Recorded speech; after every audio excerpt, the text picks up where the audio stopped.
One man is being victimized by our own government. One man whom they fear, yet whom millions love. One man who is willing to take the poison arrows of lawfare. One man whose voice has been taken away by a corrupt judge operating in a corrupt system. One man who has been ridiculed and insulted. One man who refused to back down. One man who refused to back down. One man who refused to back down. One man who stands between us and them. One man that wants to see America protected again. One man who wants to see America prosper again. One man who understands that a man is a man and a woman is a woman. One man who understands and protects the blessing of life. One man who wants to restore American exceptionalism. One man who once again wants to make America that shining city on a hill for all to see. A place where all the people of the world glowingly set their eyes upon. America. One man who unashamedly wants to make America great again. That one man is Donald Trump.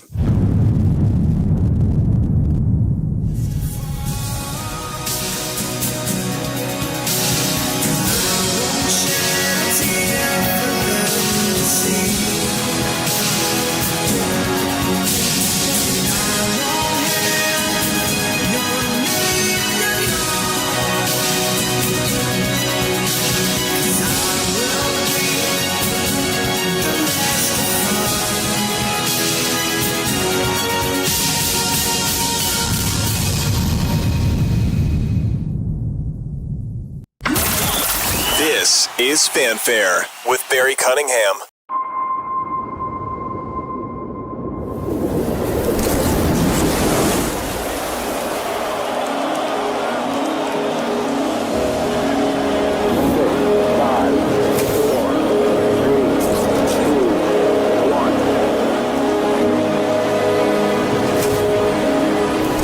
I'm Francis Suarez, and as president of the board of America Business Forum, I invite you to make history with us. Over the past decade, Miami has become more than a city. It has become a global capital of business, sports, and culture. We've turned into a magnet for dreamers, doers, and visionaries. A launchpad where ideas take flight, where connections spark movements, where legacies are born. Miami is no longer just a destination. It's the world's meeting point for what comes next.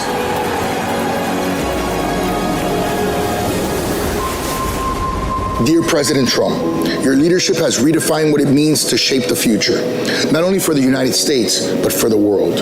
In a time of global transformation, your unapologetic vision, economic drive, and unwavering stance on American sovereignty continue to resonate far beyond borders. This 2025, we would be honored to welcome you to the stage of the American Business Forum in Miami, where the most influential minds from business, government, and science and culture come together to inspire what's next. From one of the largest arenas in the United States and with leaders from over 50 nations, this global gathering is a space to share bold ideas, powerful stories, and lasting legacies. We would be deeply privileged to hear yours. Now more than ever, the world is listening. Let's shape the future together.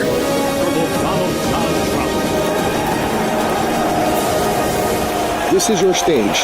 The world is watching. In 2025, the world meets in America. Well, after last night, I think we can rest assured that the world is indeed watching and wants to see what is going to happen, how things are going to transpire.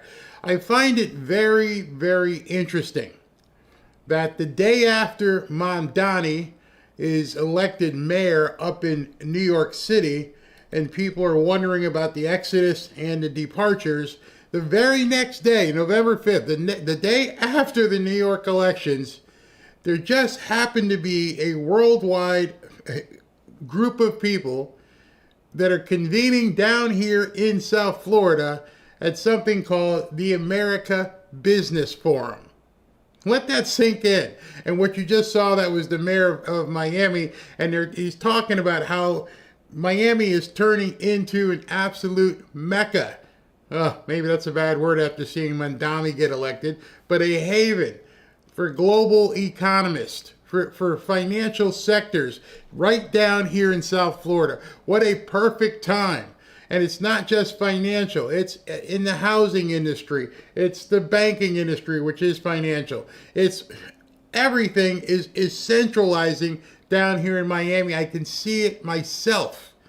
I know it from just being able to basically be tangible and see what's going on down here in South Florida, because many, many, many people, and I'm not just talking about the refugees who are going to try to get away from New York. I'm talking about people who make things and make the earth shake, that make the country go around, are moving and getting into other areas. Not really sure what they're trying to hedge. Maybe they are trying to hedge what's going to be happening in certain locations around the country. Ron DeSantis, fantastic job. President Trump is welcoming this business as well. So he's due to speak at 1 p.m. Not sure how long he's going to talk. I also have Mike Johnson's press conference from earlier today, but I got a little bit of a surprise. As a part of this conference, there's a whole bunch of people speaking. And one of the people speaking is the current Nobel Peace Prize winner. She just spoke a second ago. I recorded it and downloaded it so I can play it right now. And incidentally, she talks about what's going on in Venezuela and gives a nod to President Trump and what he's been doing. As much as the Democrats are trying to tear things down, there are people out there who just want to see life be the way you and I want to live our lives. And so, turning the page from the insanity of last night, like he said when he did his acceptance speech, he's like, I shall no longer utter the name Andrew Cuomo. Okay, deal. From here moving forward, I shall no longer utter the name Zoran Mandami. I want to render him irrelevant in regards to what we need to do moving forward. That was a speed bump. Probably not even speed bump, an expected speed bump. More of like an accident. You know, we all rubbernecked to see what was going on. But unless you live in New York City, that's not where your fight needs to be. Your fight needs to be to make sure it doesn't continue to infect wherever you live. To make sure that your way of life continues. So President Trump, as you know, I showed it this morning, had a breakfast with the senators. Then he got on Air Force One, is down here, scheduled to take the stage soon. And from what I understand, the reports that have leaked out of that morning meeting was he wants it done today. And even Lindsey Graham was resistant. And he had to go after Lindsey Graham and tell Lindsey, I don't want to hear it. You guys have had your chance. Make it flippin' happen. So let's see what they do. I don't have much confidence in them. Mike Johnson came right out and said, you know, I don't think we should do it, but they don't care. They're terrified. They're frozen. So I'm pretty sure President Trump is contemplating whether he drops the nuke on the Republicans as well as the Democrats. Because if he does go and initiate and invoke the Insurrection Act, it is going to be as much of a nuke on conservative elite GOP establishment as it would be on the Democrats. And I noticed there's a few people who have been very quiet today. And I'm waiting to see what Stephen Miller says. I'm waiting to see what Russ Vought says. I understand that Scott Bessent is quiet because now it seems they're going to try and revoke the tariffs. I don't know how they would know. I mean, I listened to the hearing as well, but people are saying the hearing isn't going well and they may indeed revoke the tariffs, which would cause an immediate spiral. I'll talk to Kevin Demerit tomorrow from Lear Capital. We're going to talk about what happens if they revoke the tariff as well. But this point, now you should know why I made those videos earlier in the week talking about self-preservation, intrinsic understanding what you need to do to help yourself, how you should wrap your arms around a different kind of greed than you are accustomed to. Hopefully now, maybe go back, now you might be listening to that video in a different perspective. Oh, I remember what Barry said. Yeah, maybe greed isn't bad. You got to watch out for yours and yours. Got to do it. All right, let's listen to Miss Machado while we're waiting for President Trump to come up. Together, and that has boosted our final steps toward freedom. That will be the freedom of Cuba and Nicaragua as well. Yeah.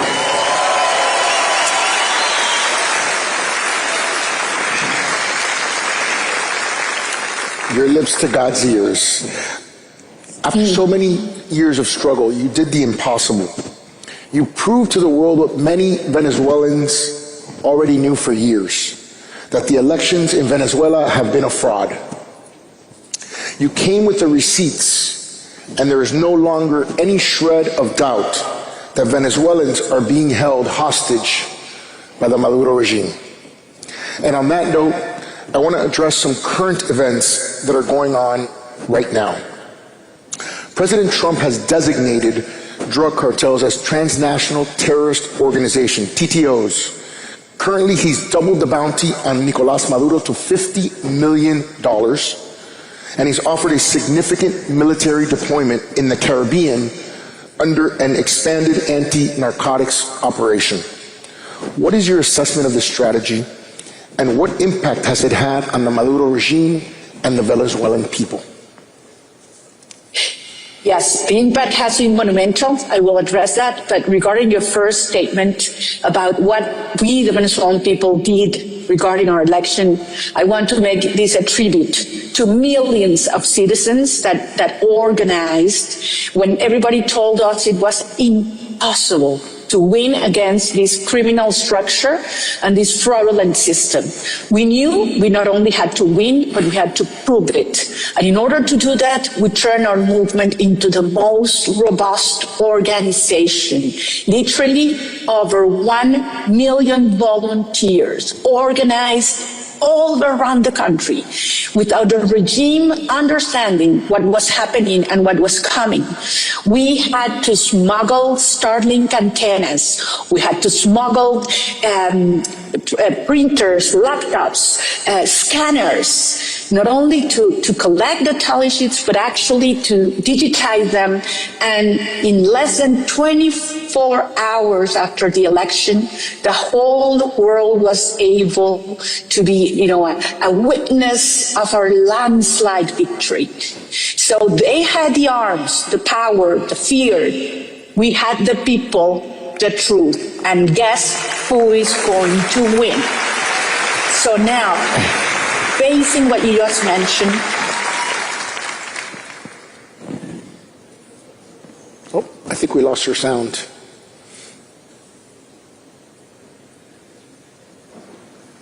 Can you hear me? Yeah, listen, it happens to all of us. We mute by accident. I hear you now. We hear you now. Here I am. I told you it happens to all of us. It really does happen to all of us. It's not just me. Here I am. Regarding the strategy of President Trump towards this criminal narco-terrorist structure is absolutely correct, because Nicolás Maduro is not a legitimate head of state. He's the head of this narco-terrorist structure that has declared war on the Venezuelan people and to democratic nations in the region. These structures, criminal structures, sustain themselves on the money that comes from drug trafficking, gold smuggling, the arms and weapons smuggling, and people, human trafficking.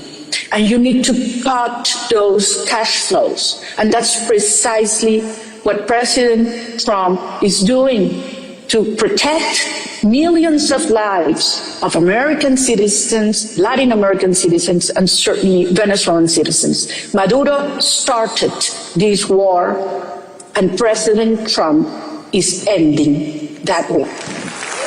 Amazing.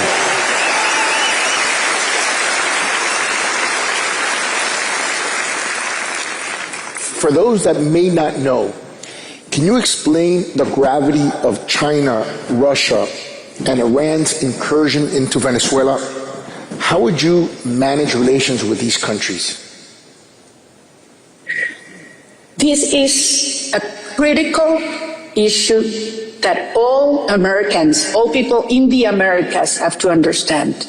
Venezuela has been turned into the main bridgehead of the adversaries of the United States and its criminal networks and enemies that support them. So now Venezuela has turned, our territory, our resources, our institutions have been taken by, they're being captured by these actors, these criminal actors. In the case of Iran, Iran has turned Venezuela into its satellite, operating from the heart of the Americas. Not only the National Guard has been operating and training forces, they have given technology in drone systems. They're building drones, armed drones in our country, and they have used Venezuelan financial system to launder their resources for groups such as Hezbollah and other terrorist groups to operate, giving them over 10,000 Venezuelan passports to freely move around the world and the Americas. And I insist, this is not thousands of kilometers away. This is 3 hours by air away from Florida. In the case of Russia, Russia has armed Venezuela. Russia has helped in intelligence, espionage, and technology. And they have agents currently operating in our country. And finally, in the case of China, I don't know if you guys are aware, but Venezuela has turned to be the first in China's history receiver of loans. The largest loan portfolio China has had in its history is Venezuela, over $60 billion. And one thing that I'm surprised is not been noted before is that China in 2012 got granted commission by President Hugo Chavez, then President Hugo Chavez, to its state-owned company called CITIC, a full studio, geological studio of Venezuelan mineral resources. And this information only China has, where it's Venezuelan deposits of gold, minerals, rare earth, critical minerals. All this information right now is owned by China. So look, we have to understand that now Iranian, Russian, and Chinese have operations in Venezuela, military, intelligence, and technology, only 3 hours away from Florida. And a transition to democracy will certainly dismantle this, turn Venezuela into the strongest security ally of the United States and Western democracies in the region.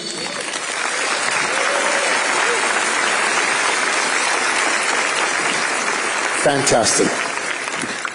Going back to the elections for a moment, what would you do if Maduro called you right now, right after this interview, and said he's willing to recognize the results of the July 28th election and organize the transfer of power? What would be your top priority your first week of government? Well, Francis, as you are aware, we had offered Nicolás Maduro from day one, after we won by a landslide, the possibility of a negotiated transition. He has rejected it over and over again, and on the contrary, has unleashed the worst repression wave in our history. We have dozens of innocent citizens that have been disappeared, tortured, abused, people whose houses have been marked just because they defended the votes. Currently, we have 870 political prisoners. Many of them are my colleagues, my friends, my children. And so this is a moment in which Maduro has to understand that the hours are running up. And certainly, if he accepts a transition, this will move further, orderly and peacefully and faster. But it will take place, regardless whatever Maduro does. So, in the first stage, in the first 100 hours, we need to take control. We have to secure our stations, secure the borders, and of course, liberate all of our political prisoners. The first 100 days would be a day of a stabilization in which we need to give attention and center all our efforts in our people that will have supply of power in order to have supply of fuel, to have foods, medicines, security. And certainly from economic perspective, we need to put order from this chaos. Venezuela is currently to bring order in every dimension, but especially in our economy, in our financial accounts. Everything will be made public, because transparency is the essence of trust. And I want to convey this message of all of you that are business promoters and entrepreneurs and visionaries in this hall today. Listen to these. Venezuela is coming back, and fast. We will turn Venezuela from the criminal hub of the Americas into the energy hub of the Americas and the technology hub of the Americas. Venezuela is going to be the new global frontier for innovation and wealth creation, and we invite you to be part of it. I really hope you can hear the audience clapping for that. Maria. No, I can't. I just imagine it. Imagine it. What impact would a transition to democracy have for Venezuelans, both inside and outside the country, so many of them who are here in the United States, and for the entire region? This will be transformational, Francis. This transition to democracy is going to be the biggest legacy of this leadership for generations to come. And I'll mention only 5 dimensions because there are many others. First, for our people.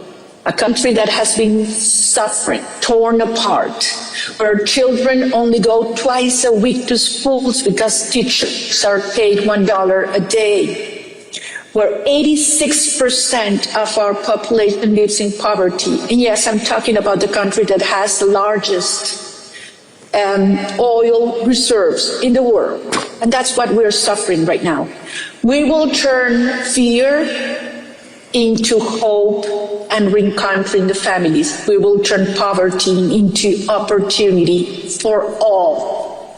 For the region, for the U.S., we will turn this criminal hub into a security shield in the heart of the Americas. We will dismantle these criminal cartels, drug cartels, transnational criminal organizations. We will push out those agents from regimes that have used our country to turn our country into a real threat for the national security of the region. And certainly we will establish long-lasting alliances for the security of the whole hemisphere. Third, and this is amazing, super exciting for me, we will open Venezuela for foreign investment. I am talking about a $1.7 trillion opportunity, not only in oil and gas, which is huge, and you know that the opportunities, because we will open all upstream, middle stream, downstream to all companies, but also in mining, in gold, in infrastructure, power. We have our grid right now has a 17 gigawatt opportunity of energy potential that needs to be rehabbed. Certainly for technology and AI and tourism. You know, Venezuela has 2,800 kilometers of pristine Caribbean coastline ready to be developed. So this is going to be huge. We will bring rule of law. We will open markets. We will have security for foreign investment and a transparent, massive privatization program that is waiting for you. Fourth, I have to say, for the region. This will mean we will stabilize the region and bring democracy. And please listen to this. Our cause, the Venezuelan cause, is also the Cuban cause and the Nicaraguan cause. Liberating Venezuela will mean that Cuba and Nicaragua will soon be free again. And for the first time in history, we will have the Americas free of communism, dictatorship, and narco-terrorism.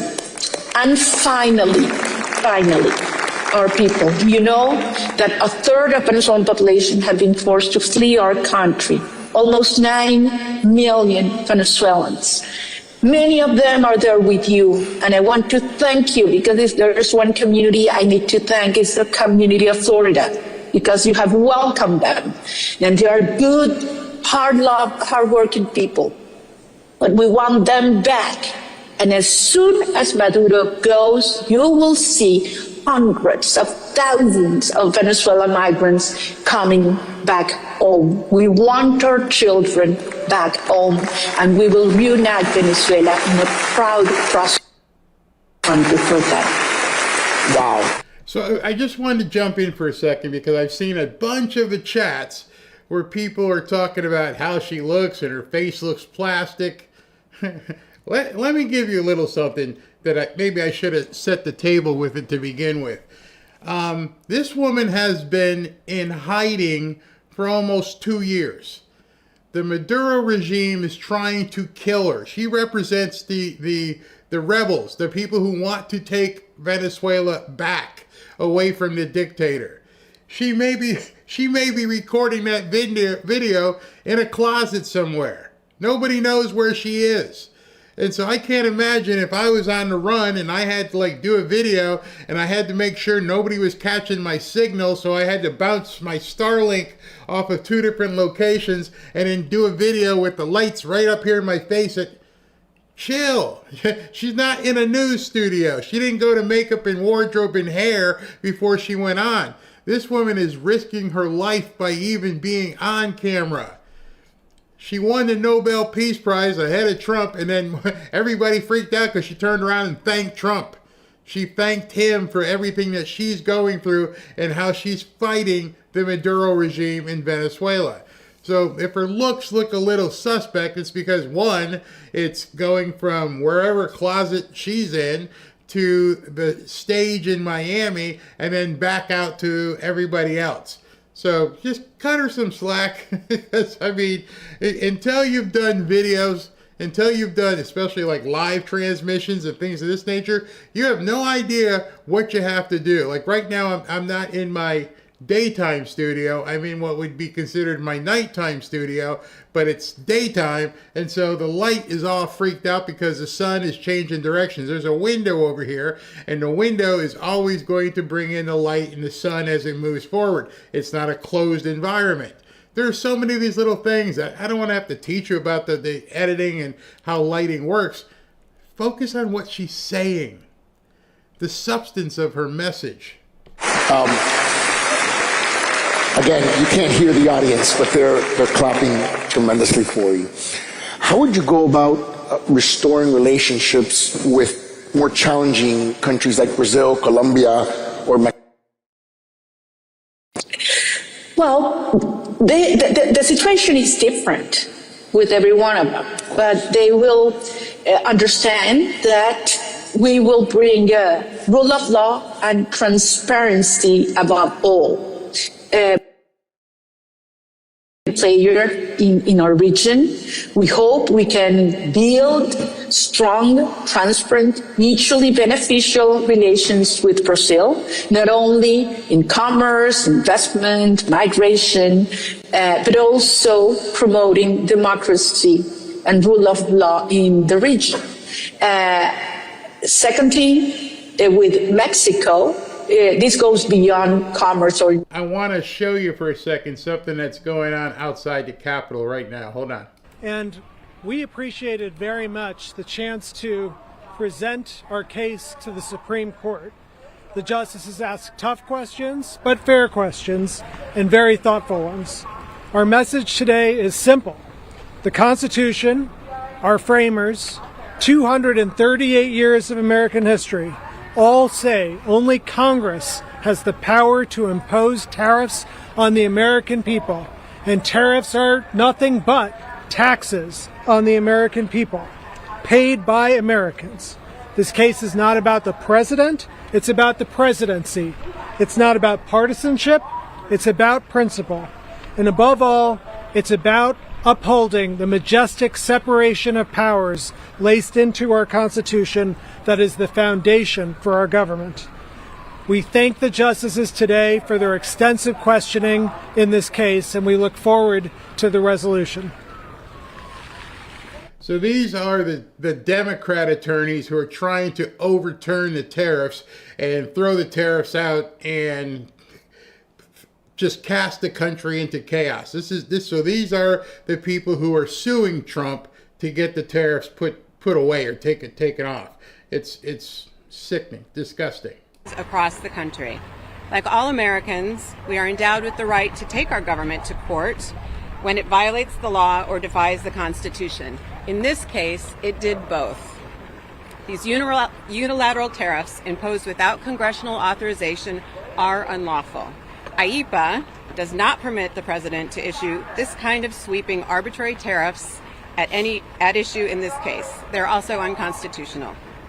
Tariffs are taxes, and the Constitution grants taxes to Congress, not the president. Our founders designed a system of separation of powers to prevent exactly this kind of unilateral, lawless action. We thank the court for their time and look forward to the resolution of this matter. Hi there, everyone. Thank you for coming today. The Liberty Justice Center. That's an interesting argument on. So here's what's interesting. Here's yet another reason for President Trump to do the Insurrection Act. Let's say the judges somehow come back and say you can't do tariffs. We're not going to allow you to do the tariffs. You got to give back all the gazillions that you've got from countries. Rip up all the deals that you've put in place. Get rid of them. That would be completely devastating to the economy.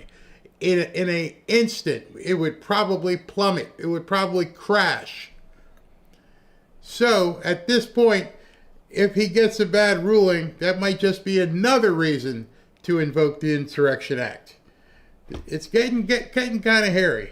Investment because there's a common challenge regarding dismantling the drug cartels. And we expect that this could be a hand-in-hand strategy, as we will have with the United States and other countries, for these criminal structures to be stopped and pushed out of our countries. And finally, Colombia, I would say that's a vital relationship. You are aware that we share, a very vivid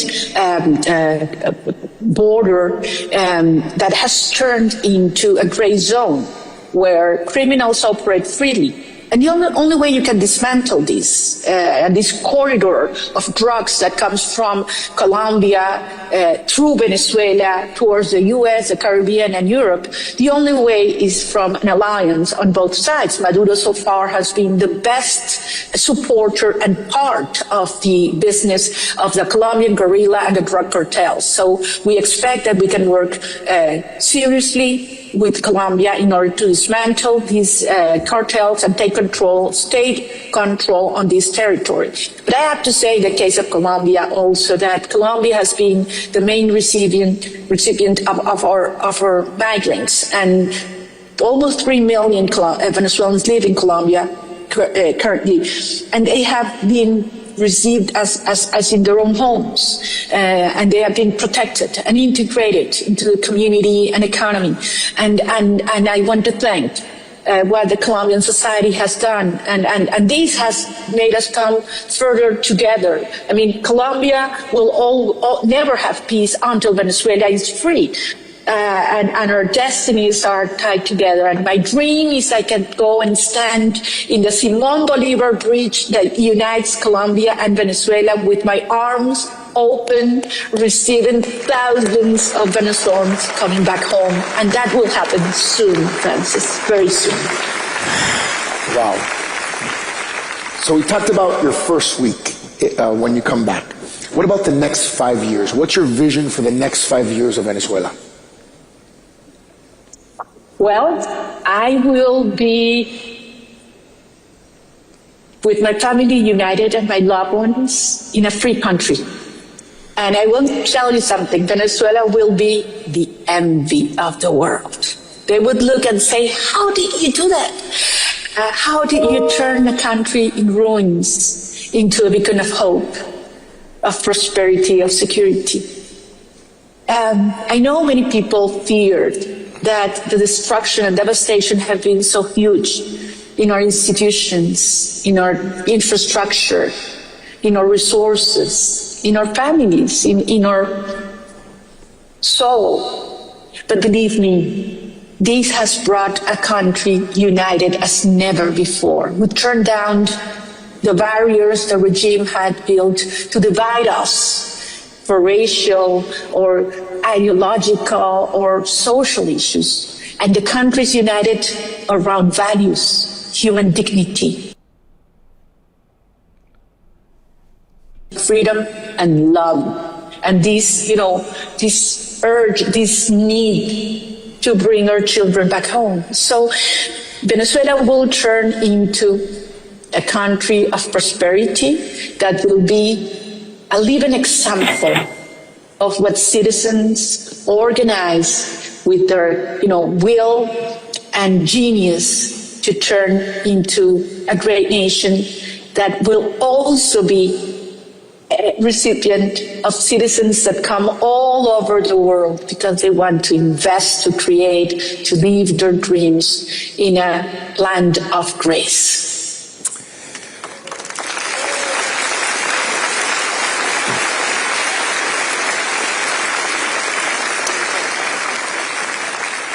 When I pause, it's because they're clapping and chanting Libertad. We spoke yesterday on the phone, and you invited me to a free Venezuela, and I look forward to that day where I can go with my wife, who's in the audience, to visit you in the presidential palace one day. We have a special moment here. You're speaking to the world. You're speaking to the Miami community. You're speaking to the Florida community in the United States. We're going to have the President of the United States here later, President Milei tomorrow. What is your message to the people of Miami, to the people of Florida, that, as you said, would probably love nothing more than just be able to go back to their country that's been destroyed by this regime? What's your message for them? Look, Francis, if there's one community in the world I owe gratitude, is to the people of Florida. Because you have received thousands of good, hardworking, family-loving Venezuelans. You have opened your schools, your businesses, your hearts for them.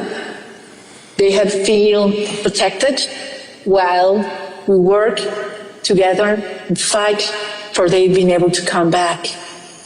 And also you have maintained this flame of hope alive, making the world understand that freedom is a universal cause, and understanding what it means liberating Venezuela in the context of Latin America and the the Americas as a whole, as I mentioned before.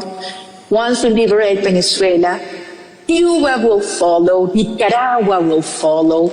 We will have this continent free of communism, dictatorship, and narco-terrorism for the first time in history. This is huge. So I want to thank all of you, your community, teachers, owners of businesses,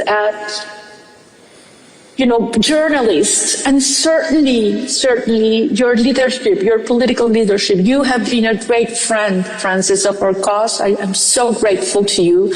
I'm so grateful to the Secretary of State, Marco Rubio, that has been, the champion of the cause of freedom and democracy in the Americas. I want to thank Governor DeSantis. I want to thank my friend, Senator Rick Scott, that has always trusted us, and now Senator Ashley Moody. And of course, I have to say, and I want to make a special mention to our three amigos, or three friends, Maria Elvira Salazar, Mario Diaz-Balart, and Carlos Jimenez, who have been so close and always supporting us. So, this is a tribute to all of you as well. And I want to insist in this. The prize that was given to us is also a prize that you should feel as your own, because you are will always remember what you have done as a community, as a nation, for freedom and justice around the world. So Venezuela will be free, and I'm looking forward to that day when I will hug you and embrace you and receive you in this wonderful country. Thank you very much.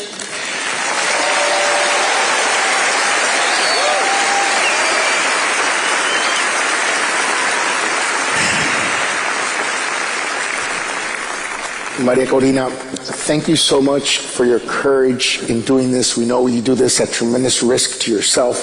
Thank you for sharing your words, your vision, for your leadership. Thank you for being such an example to all of us of what courageous leadership really means. And on behalf of the American Business Forum, I just want to congratulate you once again and thank you. Thank you very much. My pleasure.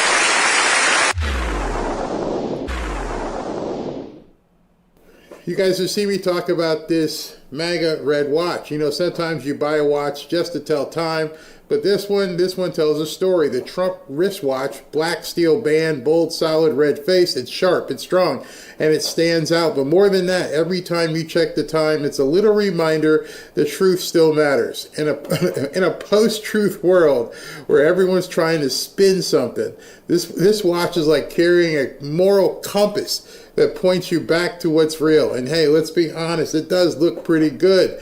It goes with everything. Dress it up, keep it casual, wear it to a football game. For some, it's a daily piece you'll wear proudly. For others, perhaps it's something you'll hold onto as a collector's item, a reminder of this moment in time, and what a time to be alive. Either way, it's not just a watch, it's a statement of what you believe in. It's the kind of thing you'll be glad you've got when someone asks, where were you when all of this was happening? You can just point to your wrist and say, right here, keeping it real, keeping track of things. So yeah, sure, it tells the time, but it also tells a story, one that represents the truth. And these days, that feels even more valuable. Get yours today at the MAGA offers, THEMAGA offers.com/BarryWatch, or click the link in the video description. And also, if you do it, you'll get a nice discount just for being a part of the Fanfare family. So thank you with that. All right, so, okay, I'm on. All right, so that was Miss Machado from In Hiding Somewhere from Venezuela. I just want to give you guys a couple updates on a few things. One, I guess this is some good news, kind of good news. The Somali guy in Minneapolis, he got beat last night. So the Democrat is still gets his third term in Minneapolis. The Democrat who's all wokey woke, but he's not a Somalian refugee. So the Ilhan Omar candidate got beat, which is a good thing. So he got beat. Also, I want to show you a couple things here while we're waiting for President Trump to come up. I just want to make sure I'm not missing it. Okay. Let me just put that there. All right. I want to show you this. Things are happening up in New York. I'm not going to mention that guy's name anymore, but things are happening up in New York. Jewish FDNY, Fire Department of New York, commissioner hands in his resignation the morning after the election. So that's interesting. People are saying, oh, the exodus isn't really going to happen.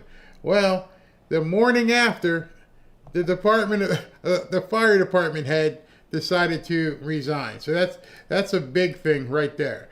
Looking at the forum, President Trump, it looks like they're warming up. What else happened here? This one was interesting, how that guy got elected. Native New Yorkers largely rejected him, while those who had lived in the city for less than 5 years voted for him in overwhelming numbers. Look at this. The gray, if you look at here, that's Cuomo. The red is Sliwa. And the blue is the socialist. And I bet I was born in New York City. Cuomo won overwhelmingly. 10 years, but born here, he lost. And then you get to this category here. I'm sorry. You can see the rest of it here. I was born here and in 8 years. But 5 to 10 years. People who just arrived there in the last 5 to 10 years. And then less than 5 years. So what you're looking at is an indictment on immigration. It doesn't work. It screws everything up. And then J.D. Vance had this to say: I think it's idiotic to overreact to a couple of elections in blue states. But here's a few thoughts. One, Scott Pressler, TPUSA, and a bunch of others have been working hard to register voters. I said it in 2022, and I've said it repeatedly since then. Our coalition is lower propensity, and that means we have to do better at turning out voters than we have in the past. Number two, we need to focus on the home front. The president has done a lot that has already paid off in lower interest rates and lower inflation, but we inherited a disaster from Biden, and Rome wasn't built in a day. We're going to keep on working to make life, decent life, affordable in this country, and that's the metric by which we'll ultimately be judged in 2026. And number three, and this is the big one as far as I'm concerned, the infighting is stupid. I don't know what all these MAGA influencer people are doing, but they're jostling for seats on the Titanic if they don't get their crap together. I care about my fellow citizens, particularly young Americans being able to afford a decent life. I care about immigration and our sovereignty, and I care about establishing peace overseas so our resources can be focused at home. If you care about those things too, let's work together. I.e., instead of being pains in the ass, instead of all trying to be the person who gets the most likes and views, get behind this. I can't say it enough. Enough with everybody trying to be that dude or that girl. I don't know what has happened in social media, but we elected him, not you, not she, not that person. I don't understand why they're trying to glom on and say they have the way forward. Your feed right now, if you're scrolling, is full of people telling you what went wrong, how it went wrong, what we should be doing, and everything else. So unless somebody said it yesterday, you're full of crap. You're just trying to get people to click. You're trying to get people to just watch your stuff, read your article. You're not trying to do anything to help America. It's shameful. It's absolutely shameful. Excuse me. I have no patience for it. All right, so while we're waiting for President Trump to come up, let's go ahead and listen to Mike Johnson's press conference. And when President Trump comes up, we will jump immediately to it. I'm trying to save my voice because, as you can see, when you do two shows back to back like that, it takes a lot out of your voice. But in any event, it is newsworthy. Let's listen to what he had to say. Many of them have been working so hard for the last several weeks in their districts trying to help their constituents navigate the chaoses that have been created by the Democrat shutdown. We're now on day 36, and it is a sad landmark in our history. This is the longest shutdown of any government in our history. And they've also made history in a number of ways, which we've recounted every day in our daily press conferences. Remember, this is the first time in the history of America that any party has had the audacity to close down the government over a totally clean, nonpartisan continuing resolution. I said yesterday, and I'm being honest, none of us imagined that we would be here at this moment. We couldn't have imagined that Democrats would be willing to force families to go hungry and workers to miss paychecks for 5 weeks on end, 50 days plus, and we never did imagine that they would be willing to use the pain of American families with such reckless disregard. But that is what we are seeing, and it is unconscionable. Despite the 15 opportunities they have now had to reopen the government, they have voted 15 times to keep it closed. That is the number that everyone has to pay attention to. All the Americans who are hurting because of this. They need to understand Republicans have voted 15 times to open your government, and the Democrats have voted 15 times to close it. They voted to deny paychecks to workers, to stop the flow of SNAP funds to hungry families, and all the rest. And still, somehow, they have the audacity to go on national television and gaslight the American people and try to pretend that somehow the Republican Party has some blame in this. It's the most outrageous example of political gaslighting that we have ever seen. And day after day, they have claimed, without any merit at all, this shutdown is somehow about health care. It's a blatant lie, and they know it. They tried to string together two totally unrelated issues: the expiration of the Obamacare COVID subsidies and the basic funding of the federal government. Those are two totally distinct things. Republicans have always been willing to have a conversation about the COVID-era subsidies and how to make Obamacare and health care more affordable. But we will not, and we should not do so as hostages in their political game. It was in no way necessary or appropriate to shut down the government in order to have bipartisan discussions about the subsidies. The reality is the Democrats could have avoided all of this chaos and all the pain, everything they've inflicted on American families, by simply voting to back the clean, nonpartisan continuing resolution, the 24-page simple document, just as they did 13 times under the Biden administration. They could have passed that 47 days ago. After the House did it, we did our work and sent it over there. And we would have had all these negotiations and continued. I'm gonna wrap this up and tell you why. The big question is why. Why would the Democrats have the audacity to do this?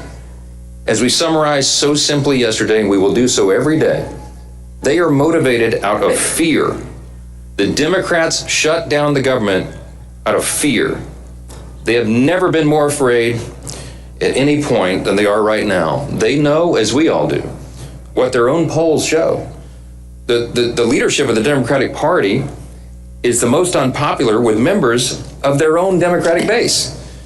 And we saw that in the elections last night. The old guard is desperately trying to use this shutdown to show the radical Marxist wing of their party that they can look tough to President Trump. That's because the new power center of the left isn't the moderates. It's the AOCs and the Bernie Sanders and the Mamdanis of the party. It's the activists who believe capitalism is evil, who disdain the founding principles of their own country. They claim that the salvation of our nation will be brought about by bigger government and more bureaucracy. Look what happened in New York City last night. For the first time in American history, an avowed, openly proclaimed socialist has been elected as the mayor of America's largest city. Zoran Mandami is without a doubt the biggest win for socialism in the history of the country, and it is the biggest loss for the American people. He is truly a committed Marxist. And the results of that race tell you everything you need to know about where the Democrats and their party are headed. From the backbench to their leadership, Democrats have fallen in line behind the socialist candidates. Hakeem Jeffries, as you know, is the highest ranking Democrat in the House. He gave his full blessing to Mamdani and his socialist agenda. Chuck Schumer, the highest-ranking Democrat in the Senate and the highest-ranking Jewish leader in America, flirted with endorsing Mamdani all the way to the bitter end. Never mind the fact that Zoran has embraced anti-Semitic rhetoric and promised to arrest the Prime Minister of Israel if he visits New York City again. And then there's President Obama, who called Mamdani over the weekend to extend his praise and act as a sounding board for the young socialist. You can't make this stuff up. The man who made healthcare unaffordable with his own socialist scheme is advising the man whose false promises will surely make life unlivable for millions of New Yorkers who cannot afford to flee the city. As we said from this podium every morning, we talk about Mamdani for two reasons. It's a bellwether, because House Democrats, many of whom represent districts with much less blue than New York City, have embraced him with open arms. And because his brand of Marxism is truly a bellwether for the Democrats nationwide. We pointed out that other major metropolitan areas in the country are facing the same threat with candidates similar to Mamdani. And we're going to continue to call out their effort to mainstream and normalize socialism and Marxism in America. Working families watching this play out have a right to know that socialism and communism are not just confined in New York City. They are quickly coming to a town near you unless you stand up and let your voice of common sense be heard. While Democrats hitch their wagon to the socialist agenda, Republicans are going to continue to act in good faith on behalf of hardworking Americans. And we will remind a new generation of Americans about the painful and inescapable realities of history. We'll have much more to say about this in the days ahead. There were no surprises last night. I'll just summarize on the election, and then I'll yield to some of our sophomore stars here. There's no surprises. What happened last night was blue states and blue cities voted blue. We all saw that coming. And no one should read too much into last night's election results. Off-year elections are not indicative of what's to come. That's what history teaches us. By the way, it's worthy of note that Zoran Mamdani himself only received a little over 1 million votes, 1,036,000 votes. There are 8.3 million residents in New York City. 8.5 million actually is the number, I think. So about 12% of the city voted to turn their city over to the communists. We'll see how that works out. The lesson is that common sense Americans have to stay informed, you have to stay engaged, and you have to vote and let your voice be heard. But back to the urgent issue of this moment. Unlike our Democrat friends, Republicans know there's no prize for the milestone we've hit today. No one wins in a government shutdown. We pray that Democrats wake up to that truth very soon. We are very hopeful that they will come to their senses and help us to reopen the government. Remember, it's about math. We have to have 60 votes in the Senate, and we only have 53 Republicans. The entire country is waiting and calling on Democrats to put their political fight aside and open the government. Until they do that and do the right thing, House Republicans will continue to do what we've done since day one, and that is helping our constituents navigate the chaos and confusion of the Democrat shutdown back in our districts. And that includes the members of our outstanding sophomore class, many of whom represented here today. Some of them are here, and we want to thank them for their leadership and their resolve, and they're working in their districts and in D.C. and being all over the place.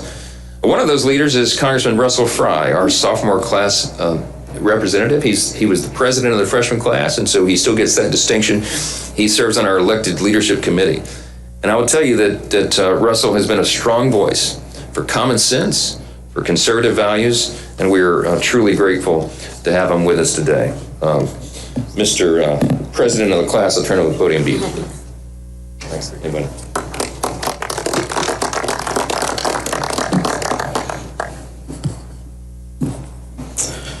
In this world, few things are certain other than death, taxes, and Democrats saying one thing and doing another. They say they're the party that cares about the American people, but everything that they have done for the last 36 days proves otherwise. Not only is this the longest shutdown of all time, it's also the dumbest shutdown of all time. But now that the election charades are over, maybe Chuck Schumer and Hakeem Jeffries can get the political blessing of their new savior, Zoran Mamdani, to reopen the government, to pay our federal employees, to pay our troops, and to allow struggling families on SNAP to receive the benefits that they've had for a long time. But make no mistake, this is not about governing. This is about gamesmanship to the Democratic Party. But I think, and I have faith, that the American people are smart, that they recognize a lie when it is being told to them.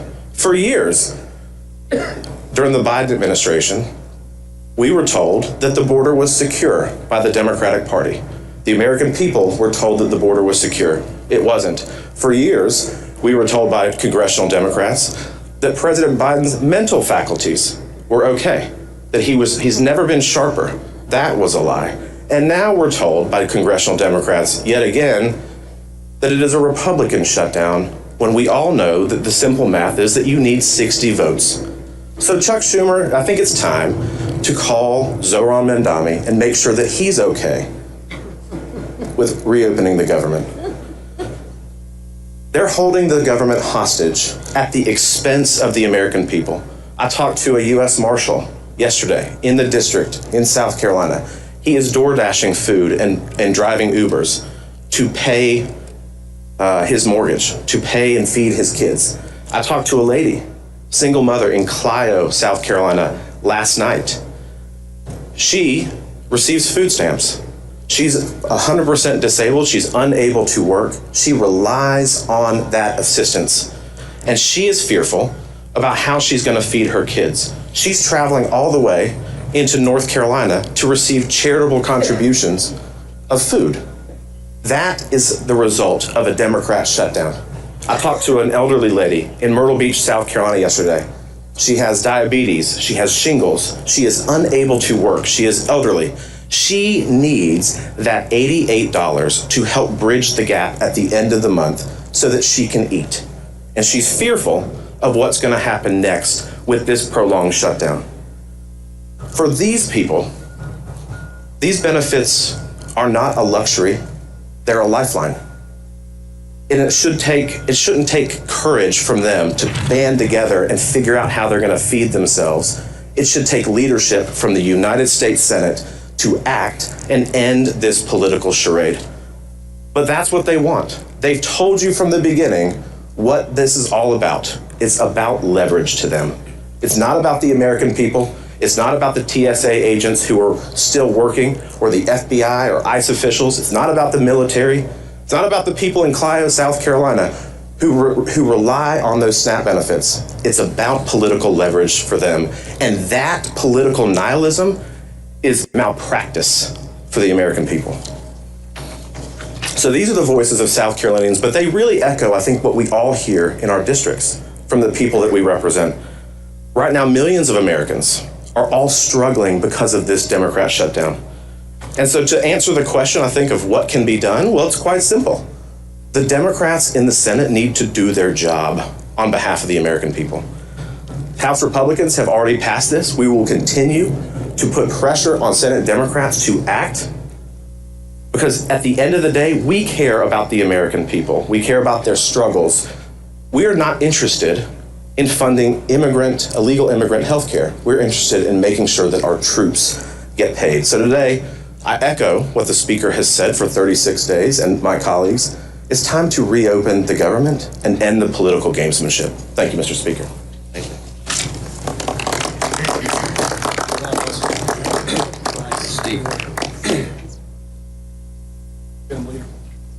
Thank you, Russell. And last night we saw the Democrat Party usher in their new leader. We've been talking about this for weeks, but it was made official. When the city of New York elected Zohran Mamdani, he became the new leader of the Democrat Party. And while the Democrat Party had no problem making the shift to socialism, which they embraced wholeheartedly, led by Hakeem Jeffries and others here, America, mainstream Americans, blue dog Democrats across America have not embraced socialism. America is not a socialist nation. You know, when the Speaker mentioned that, is it any surprise that last night blue states voted blue? We're talking Virginia, New Jersey, New York. By the way, none of those were swing states. You had 7 swing states in the election a year ago today. And by the way, we celebrate that a year ago today, Donald Trump was elected president of the United States. And when he ran on very specific things, not socialism. 7 out of 7 swing states rejected that form of socialism that has now taken over the Democrat Party. What President Trump and House Republicans ran on was delivering results for American families. We said we would secure the border, and we actually delivered on that in record time. We said we would prevent a tax increase on anybody.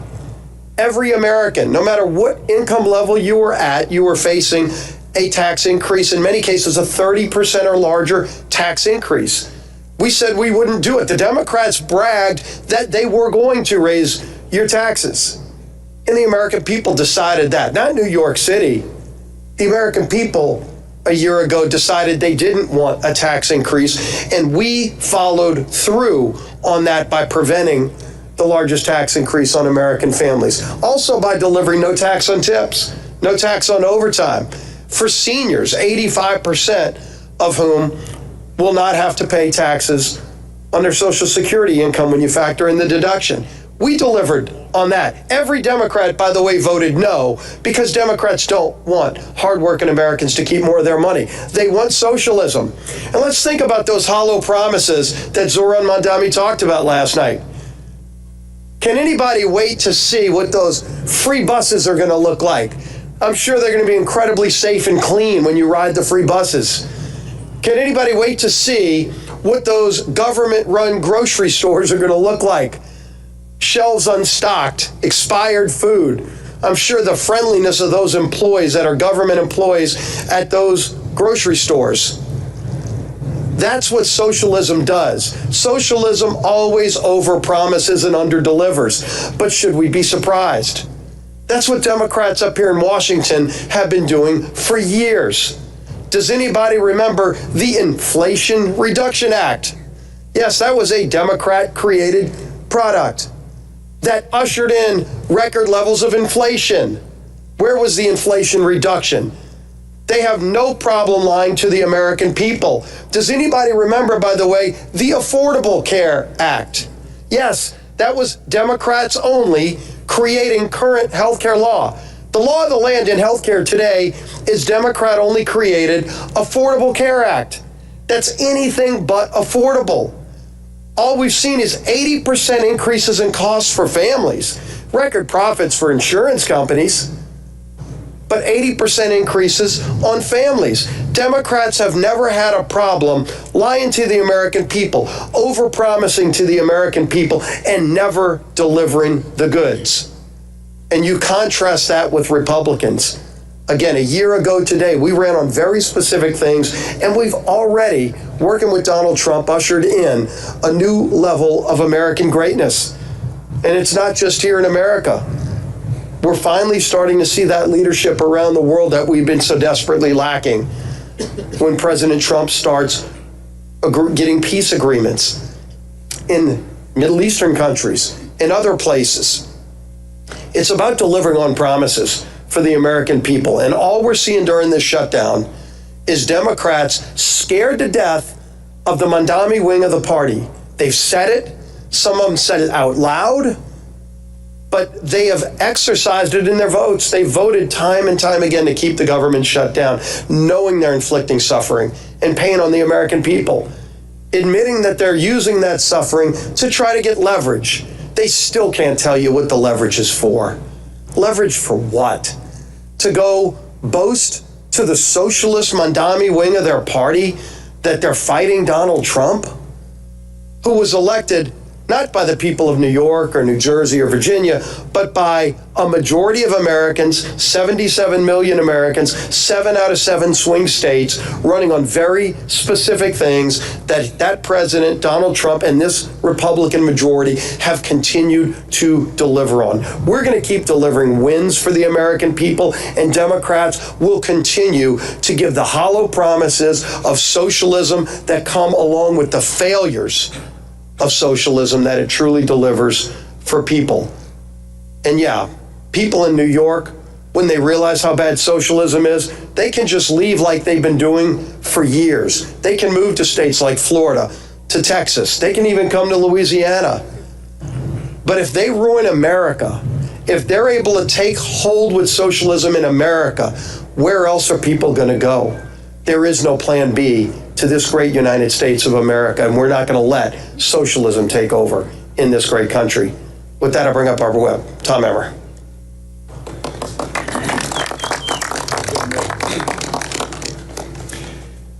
Democrats have officially set the record for the longest shutdown, government shutdown in U.S. history.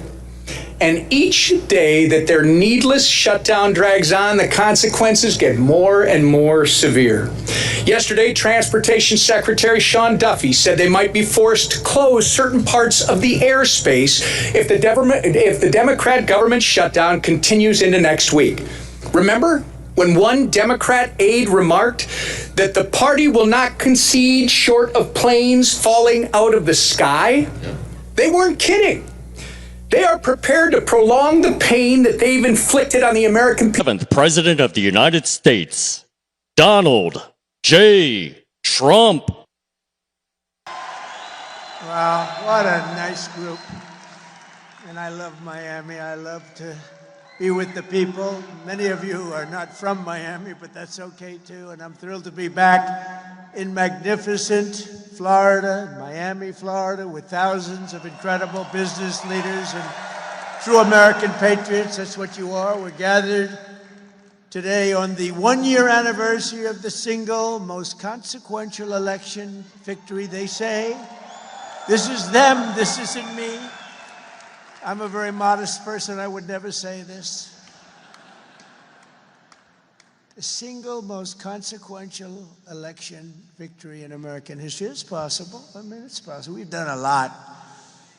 On November 5th, 2024, the American people reclaimed our government. We restored our sovereignty.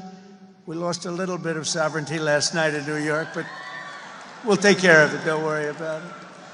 We rescued our economy, regained our liberty, and together we saved our country.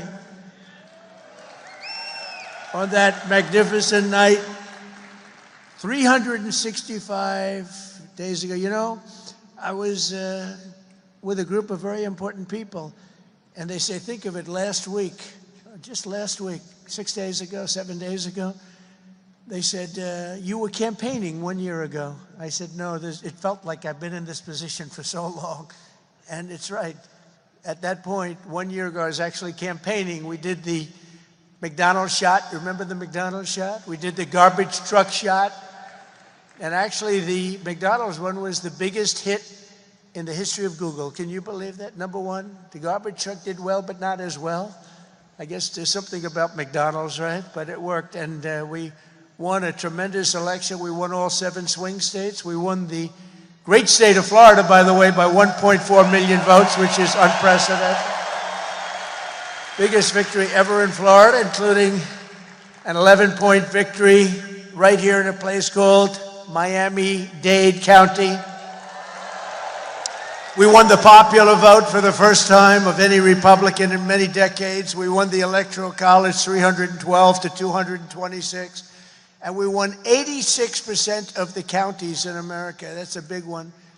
2,700 to 525. I'd say that's called a landslide, right? We got more votes from African Americans than any Republican candidate in history. We also won a record share of votes from the incredible Hispanic American community. There might be a couple of us. Biggest vote in history. And above all, we won a resounding mandate to make America great again, which is what we're doing. And every day since, I've been fighting to turn the promise made into the ultimate promise kept. We're going to do our job. We have a big job to do. We've done really well. I think it's the best 9 months, they say, of any president, and I really believe that if we can have a few more 9 months like this, you'd be very happy, you'd be very satisfied. But it's been pretty incredible, with trillions and trillions of dollars being poured back into our country by other countries and other places and people. 1 year ago, we were a dead country. Now we're a country that's considered the hottest country anywhere in the world. It's the hottest country. We are now in the hottest country anywhere in the world. And I'm pleased to report that today the United States has the strongest economy, the strongest borders, the strongest military, the strongest friendships, and the strongest spirit of any nation anywhere. We have the greatest economy right now. A lot of people don't see that. But if you look at what's happening with all the factories, AI, auto plants all over the country being built, that if you would have thought about that 2 or 3 years ago, you would have said it was the opposite. They were all leaving. Now they're all coming in. They're all coming back and then some. And I think that we can honestly say, and I think you're going to see it even more so over the next 12 months, that this is the golden age of America. This is the golden age. In the prior 4 years, crooked Joe Biden oversaw less than $1 trillion of new investment in the United States. So in 4 years, think of it, less than 1 trillion. That was not doing too good. In 9 months, I've secured commitments of over $18 trillion, and we're going to have $21 trillion within the first year. So Sleepy Joe did, think of that. In 4 years, he did less than $1 trillion. We're going to have 21 trillion in 1 year. I would say it's slightly better. Slightly, just a little bit better. The stock market is set 40-time all-time record highs, and just recently, record high, record high, record high. All of them, all of the different exchanges. GDP growth in the second quarter was an amazing, almost 4%. And as you know, they said, oh, it'll be 2% or 1%. And it's been really helped a lot by the tariffs. It's been really helped incredibly, because this is really a transition period. We went from a horrible, failed country to a tremendous success. It's a transition, and yet we did almost 4%, triple and even quadruple almost every other country anywhere in the world. Think of that.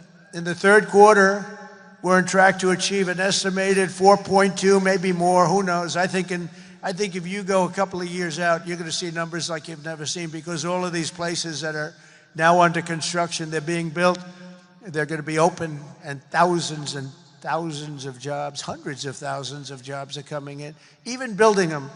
But when they open, that's when you're really going to see the numbers. We're building some of the biggest buildings ever built anywhere in the world. The AI buildings, you know, they show displays of them. They can cover the island of Manhattan. They're so big. They literally can cover the island of Manhattan. In 9 months, we've lifted over 600,000 Americans off of food stamps, which is a record. 1.9 million more American-born workers are employed today. Think of that.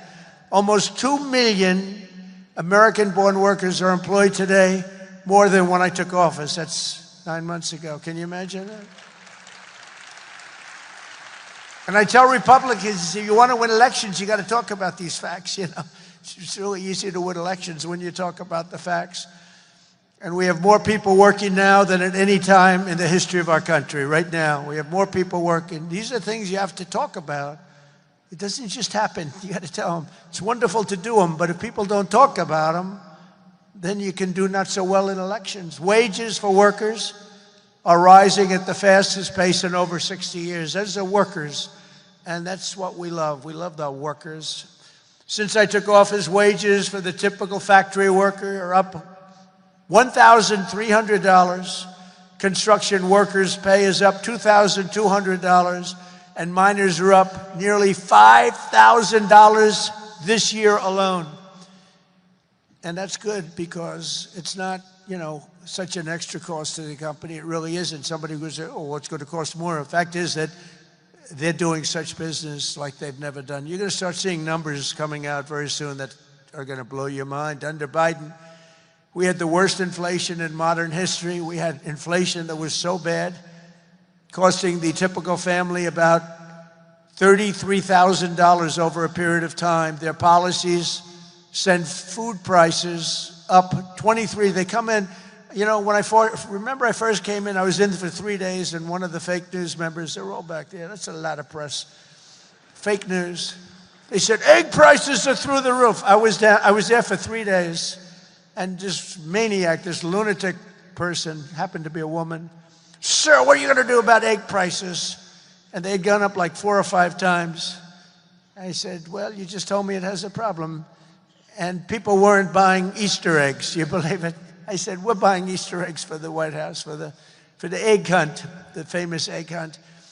But within a couple of months, we got them down. We have a great Department of Agriculture headed by Brooke Rollins, and we did a great job, and we got them down to the level they originally were a long time ago. And we have that in just about everything. And if we don't have it, we get them down. Their policies sent food prices soaring 23%, the Biden policies. And it wasn't him. It was the people surrounding him around the desk. He didn't know what the hell he was doing. Biden. How the hell did that happen? Well, I know how it happened. A rigged election. That's how it happened. Think of the damage done. Although I must tell you, but this is a much more powerful term. I mean, this is a much better term. In one way, it's bad to see how bad people... You're going to see the same thing in New York, by the way. You watch what happens in New York. Terrible. But you're going to see that same thing. And I hope it doesn't happen, but you're going to see it. Gas prices are surging to $5 a gallon, and even higher, and mortgage rates skyrocketed by 152%. But under the Trump administration, all of that is changing. Prices are coming down very fast, and we're bringing them back to the beautiful part where you can have, and you can truly say, we're talking about the American dream again. You didn't used to hear that term. You heard it during my 4 years, and then it disappeared. Now you're hearing it again more than ever. Because we had the most successful economy in the history of our country during my first 4 years. We rebuilt the economy, cut the biggest tax cut in history. We had the biggest tax cut in history, the biggest regulation cut in history. That's why we had the great economy. And now the only difference is we're doing better this time. Actually, we're going to have a bigger, better, stronger economy than the first 4 years. And that was the most successful economy in history. Gasoline prices have plummeted to the lowest in 2 decades, and we're going to soon see $2 gasoline. Think of that, $2 a gallon. It was up to $4.50, $5. And you know, when you get gasoline and you get oil and gas down, it's so big, it's so massive, the importance of it, that everything else starts to follow. And that's what's happening. Grocery prices are way down, and Walmart just announced that the cost of their standard Thanksgiving meal, this is the greatest. They're wonderful. They come out every year with how much does a Thanksgiving meal cost compared to last year, right? And it always goes up, up, up. It's 40%, 30% more. Is 25% lower than 1 year ago. Isn't that great? That's a big deal, Rima. That's a big deal. I don't know if they care about that in Saudi Arabia, but here it means a lot. We got the princess here from Saudi Arabia. She's got a lot of cash. Serious cash, and she's a great person. So she doesn't care about the price of a turkey is down a little bit. You know, she doesn't have to worry about it. Since March, the price of eggs is down 85%. Energy prices are down, interest rates are down, despite the fact that we have a total nincompoop at the Federal Reserve. It was recommended by one of my real great people, who I'd never spoke to again. And the cost of the typical new mortgage is down by nearly $3,000 a year. Day by day, we're making America affordable again. It's going to be affordable again at a really record pace. And, you know, other people are going to take credit. All the mayors and all the governors, they're going to say what a great job. They didn't do a damn thing. Yet as we speak, the Democrats in Congress are trying to put all of this progress at risk and drag us back to the Biden policies of soaring prices, crushing energy costs, massive spending, open borders, let the world come into our country from prisons and from mental institutions, let them pour in, and rampant inflation. That's what Biden gave us, all of those things. With the reckless Democrat shutdown, virtually every Democrat in Congress has voted to hold the American people hostage in an effort to extort hundreds of billions of dollars in new spending. They're demanding free health care for illegal aliens that just came into our country from prisons and from mental institutions, and drug dealers and drug addicts, and they want to give them $1.5 trillion in giveaways that would turbocharge rapid inflation again, as they did the first time. You remember that just a couple of years ago, 4 disastrous years we just had. They were the worst years. Meanwhile, the radical left Democrats are causing millions of Americans who depend on food stamps to go without benefits. They're forcing federal workers to go without paychecks, and they're stranding thousands of travelers at the airports. And you understand it, and they understand it. All because they want to return to the failed Biden policies that created, and also Obama policies. I watched him the other day up talking, well, Donald Trump is a mean person. I'm not a mean person. I just want to have a country that's great again. Is that okay? I'm not a mean person. He's a mean person. He's a divider. He's a divider. Obama, Barack Hussein Obama. And by the way, ask him how he's doing on his museum library. He's got hundreds of millions of dollars of cost overruns. It's come to a dead halt. He built it in not a particularly good location. He's not into real estate, you know. He doesn't know about location. He doesn't know about location, but he built it in a location that's not going to be too good. But the thing has come to a dead halt. It's way over budget. It's sort of like Gavin Newsom in California. He's got a train that was supposed to go from San Francisco to Los Angeles, which is a stupid idea because an airplane is faster. I don't care how fast it goes. And they had plenty of airplanes. San Francisco, inside San Francisco to inside right there, LA. And what they did is they said, oh man, this has been going on for years. It's billions and billions of dollars over budget. So what they decided to do is cut it so that it doesn't go into San Francisco and into LA. It goes way short of both. And then they cut it again and again and again. Pretty soon they're going to have like 2 miles of track. Billions and billions of dollars, totally incompetent. The biggest cost overrun proportionately that I've ever seen. Many, many, many times more. And it's no longer the same. It was supposed to go into the city. Now it's way short, many miles short of the city. So they're going to drop you off and you can walk the rest of the way. That train is going to haunt him. You watch, because he doesn't have what it takes. I tell you that. Slimy guy. He's a slimy one. Maybe that should be his nickname. Slimy Newsom, right? But he doesn't have it. But you look at that train, it's going to cost him. Republicans have voted 14 times to fund the government. And it's time for Chuck Schumer, crying Chuck. Remember he started crying at the airplanes? They were the worst forced tears. I've known him all his life. He's never cried.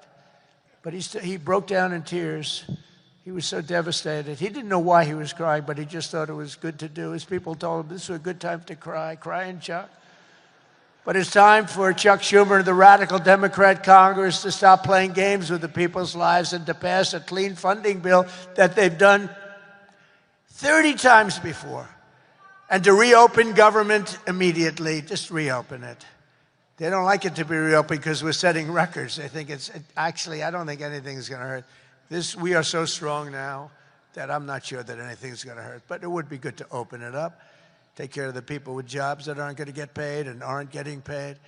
And no matter what, we will not let them impose their inflation-causing extremism on the American people. We're not going to pay $1.5 billion for people that came into our country illegally, okay? If you don't mind. That's what they did last time. Remember the Inflation Reduction Act? The greatest scam, one of the greatest scams. I would say some of their environmental scams were even bigger, but one of the greatest scams ever. Inflation Reduction Act. And then they admitted it had nothing to do with inflation reduction, remember? But it did actually caused massive inflation. It actually caused massive inflation. But we don't use auto pens in the Trump administration to sign things. We don't believe in that. You know, I get these guys come in with these big, beautiful documents, gorgeous, beautiful, must cost a fortune. I should check the price. But, you know, a general is being made or something, you know, some big post. And they say, sir, would you sign this, please? It's going to be a 4-star general, or it's going to be a big cabinet position, or it's going to be something with medical or whatever. I take my pen and I sign it. In his case, they walk it into a room and they give it to somebody who's no idea who Biden is. But Biden doesn't have any idea who he is either. and they have a machine sign it, the auto pen. And all of the pardons, he gave thousands of pardons to people. He had no idea about it. He didn't know about it, and therefore all those pardons are void. You know, you have to have, it's a very complicated thing if you're going to use a machine. You have to do it properly. And he didn't have any idea what was happening. And this is what we had as a president. We don't want that. You have the opposite right now. I don't want to be braggadocious, but you have the exact, I know exactly what's happened. If you want to see what congressional Democrats wish to do to America, just look at the result of yesterday's election in New York, where their party installed a communist as the mayor of the largest city in the nation.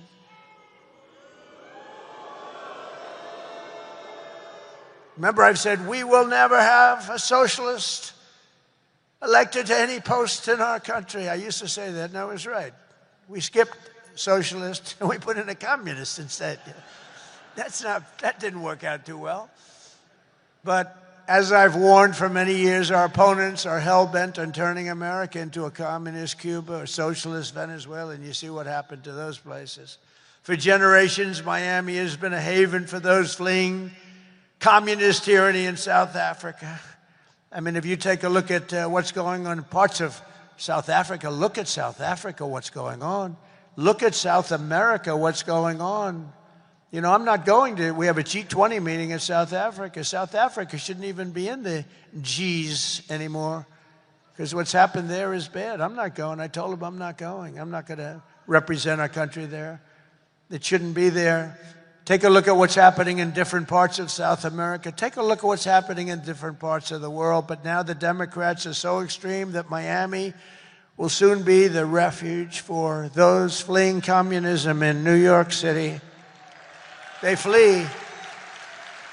They flee.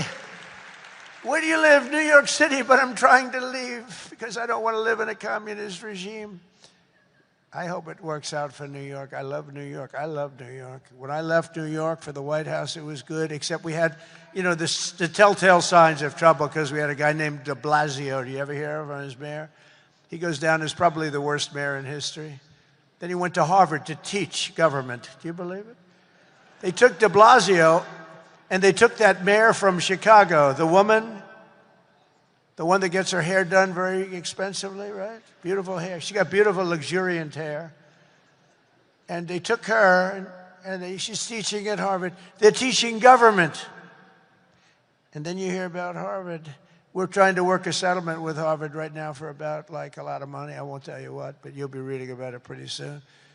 Because what they've done to Jewish people and what they've done to others is pretty bad, I'll tell you.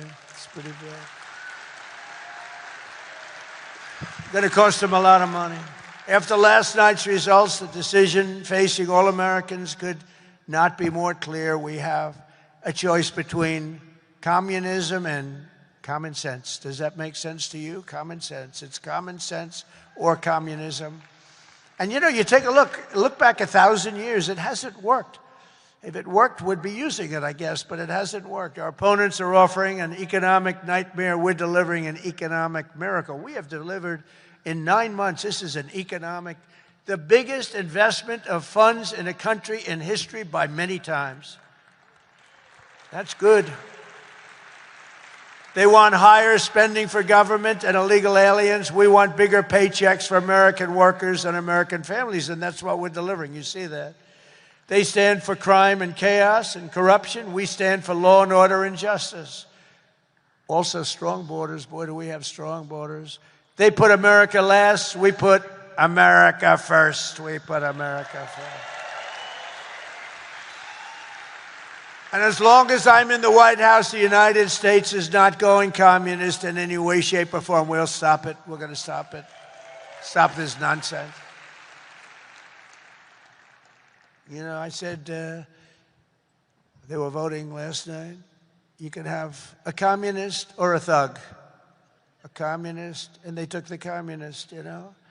It's pretty amazing. We could have done a little better in terms of candidates. From day one of my administration, I've been fighting every single day to turn around the catastrophe we inherited to make America the best place on the planet Earth to do business, and that's what it is. Right now, we're the #1 place. I'm getting plants approved in 2 weeks. It used to take 20 years before they got rejected.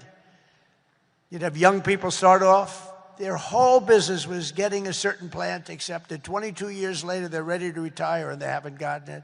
And then they go to a vote, and they get rejected after 22. They wasted a whole life looking for an acceptance. We do it in 2 weeks. We make sure it's good. We make sure it's great and proper, environmentally sound. It takes 2 weeks. My goal is to have the best tax rates, the lowest energy cost, the lowest regulatory burden, the most advanced technology, and the fairest trade deals anywhere in the world. You know, we're leading China. We're leading everybody by a lot in AI. And this was my idea, so I'm very proud of it. I said, build your own electric. People would come. We need more electric grid, sir. The electric grid's 200 years old. We need more electric grid. It's old. The electricity that the AI plants need alone is double the entire electricity that we have in the country right now. Can you believe it? So I had this idea. I said, we can't fix the old grid that much. We'll fix it up. We'll keep it going. A little Band-Aid here, a little Band-Aid there. It's old. And I said, here's what we're going to do. We're going to let these geniuses build their own electric generation. So they are building their own electric utility plants. They become a utility, if you think about it. They're building the utility and the electric right alongside. This is where they have their transformers and everything. They're building the most expensive electric plants you've ever seen, generating plants. Some by nuclear, some by oil and gas, some by coal as a substitute. They're building them right next to their plant, and they're incredible. People say they've never seen anything like it because these minds are genius. To them, an electric plant is not complicated.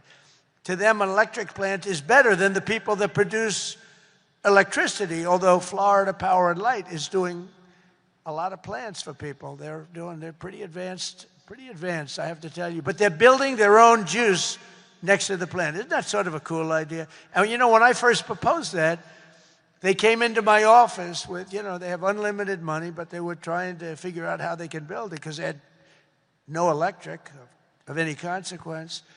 And I said, you're going to build your own plant. I'm going to get you your approvals in 2 weeks, 3 weeks, maybe a month if I'm slow. We have a great man, Lee Zeldin, in charge of the environment. He's incredible. And he's tough, too. He's very tough. But they have their approval in 2-3 weeks. You know, they're dealing with the best experts in the world. They know what they're doing. It's amazing when you see some of this stuff come in, designed by guys with 190 IQs, and then you have an inspector who's not quite as smart as that, inspecting it to see whether or not it's okay. And he has no idea what he's looking at. No idea.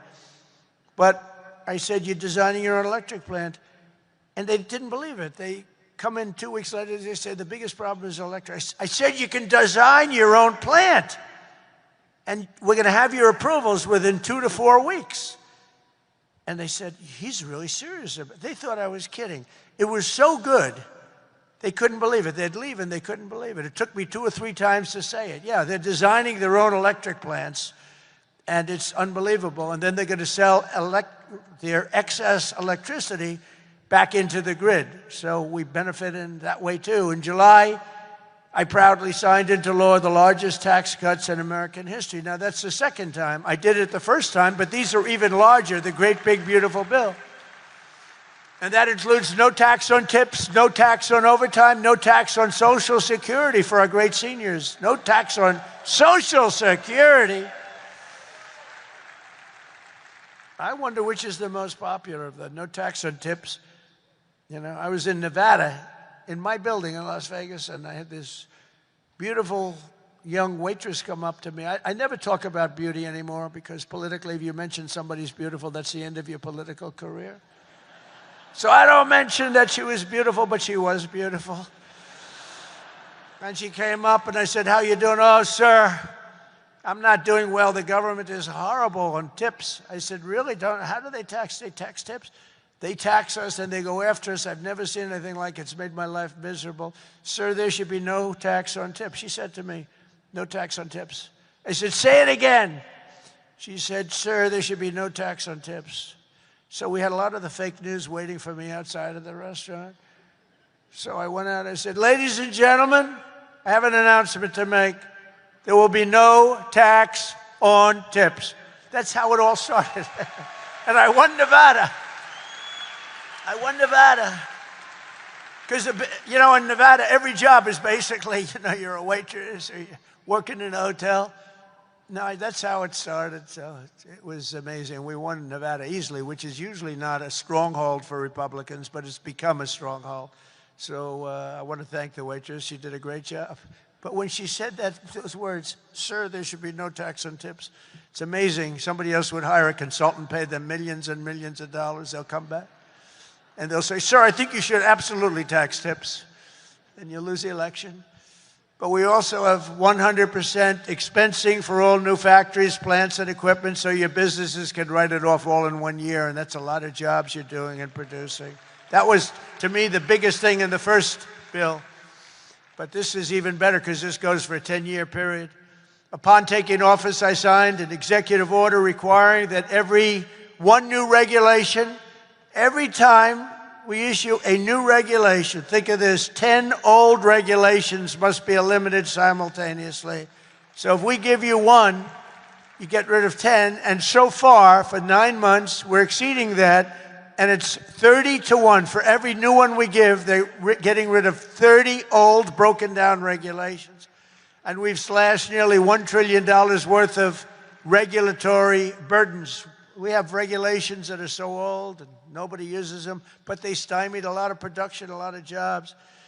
And I did it the first time, and we had the largest regulation cuts in history, and now we're exceeding it this time. So it's big. It's one of the reasons we did so well then, and I think it's one of the reasons we're doing so well now. Again, we have to talk about it, because if we don't talk about it, nobody else, the fake news, is not going to talk about it. And we have streamlined permitting for the new energy and mining projects. What used to take decades now takes 28 days. And on day one, I signed an executive order to unleash American energy and officially terminate the Green New Scam. Has anyone ever heard of the Green New Scam? Remember the old thing, global warming, and then it would be too cool? And then they said global cool. They didn't know what the hell to say. So they came up with the greatest, climate change. No matter what, if it goes up, if it goes down, climate change. They're very, very smart people, but not smart for us. They're smart for them. But my policy was very simple.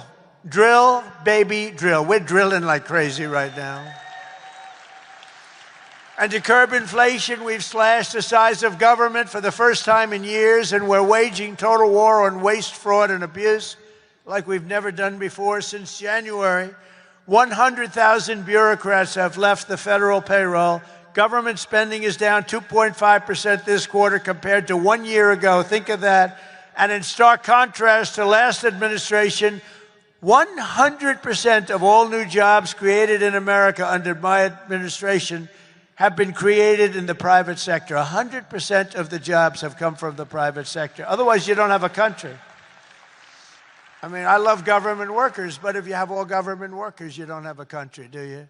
At the same time, my tariffs are bringing in hundreds of billions of dollars and are helping slash the deficit this year by more than 50%.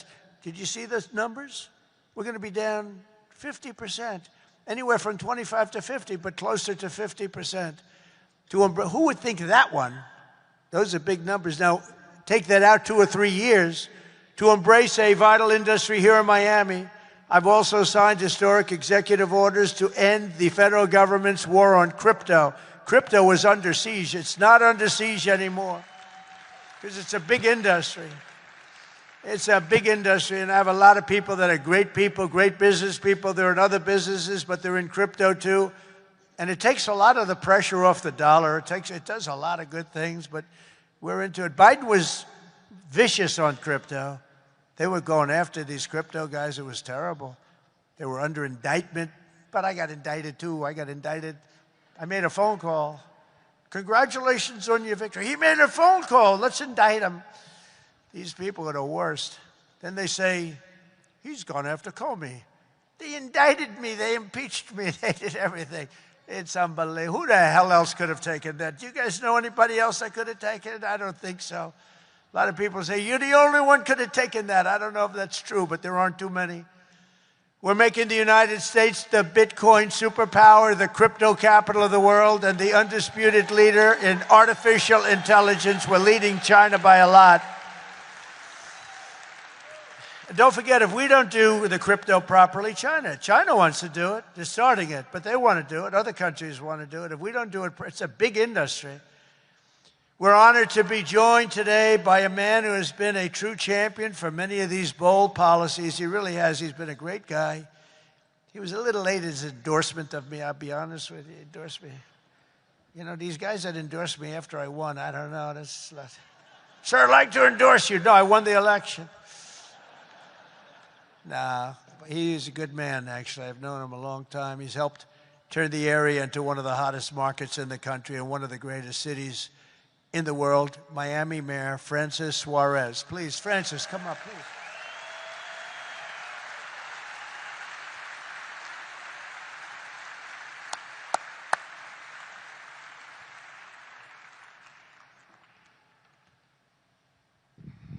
You're never gonna let me forget that one, huh? Thank you. Thank you, my brother. Thank you. Thank you, Mr. President. Just a little shorter than you are.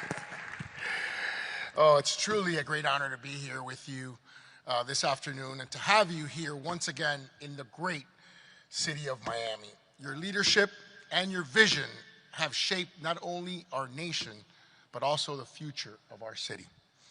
Miami's success today is rooted in the values that are deeply American: opportunity, freedom, safety, and innovation. These are values that you have championed with conviction, and they are the same values that have made Miami a symbol of what's possible.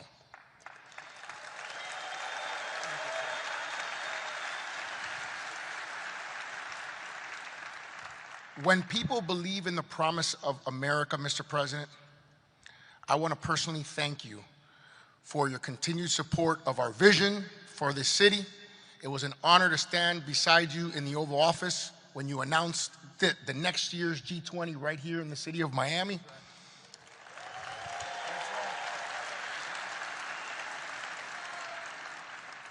Thank you for choosing our city to host what is perhaps the most important and consequential gathering of leaders from around the world. Miami has come a long way, and we will rise to the occasion, Mr. President. On behalf of the people of Miami, it is my privilege and honor here, on behalf of my wife, the America Business Forum, Nacho, Sergio, and everyone, to give you like real estate, right? I do. Yeah. This is a key that opens some really nice presidential library real estate. Wow.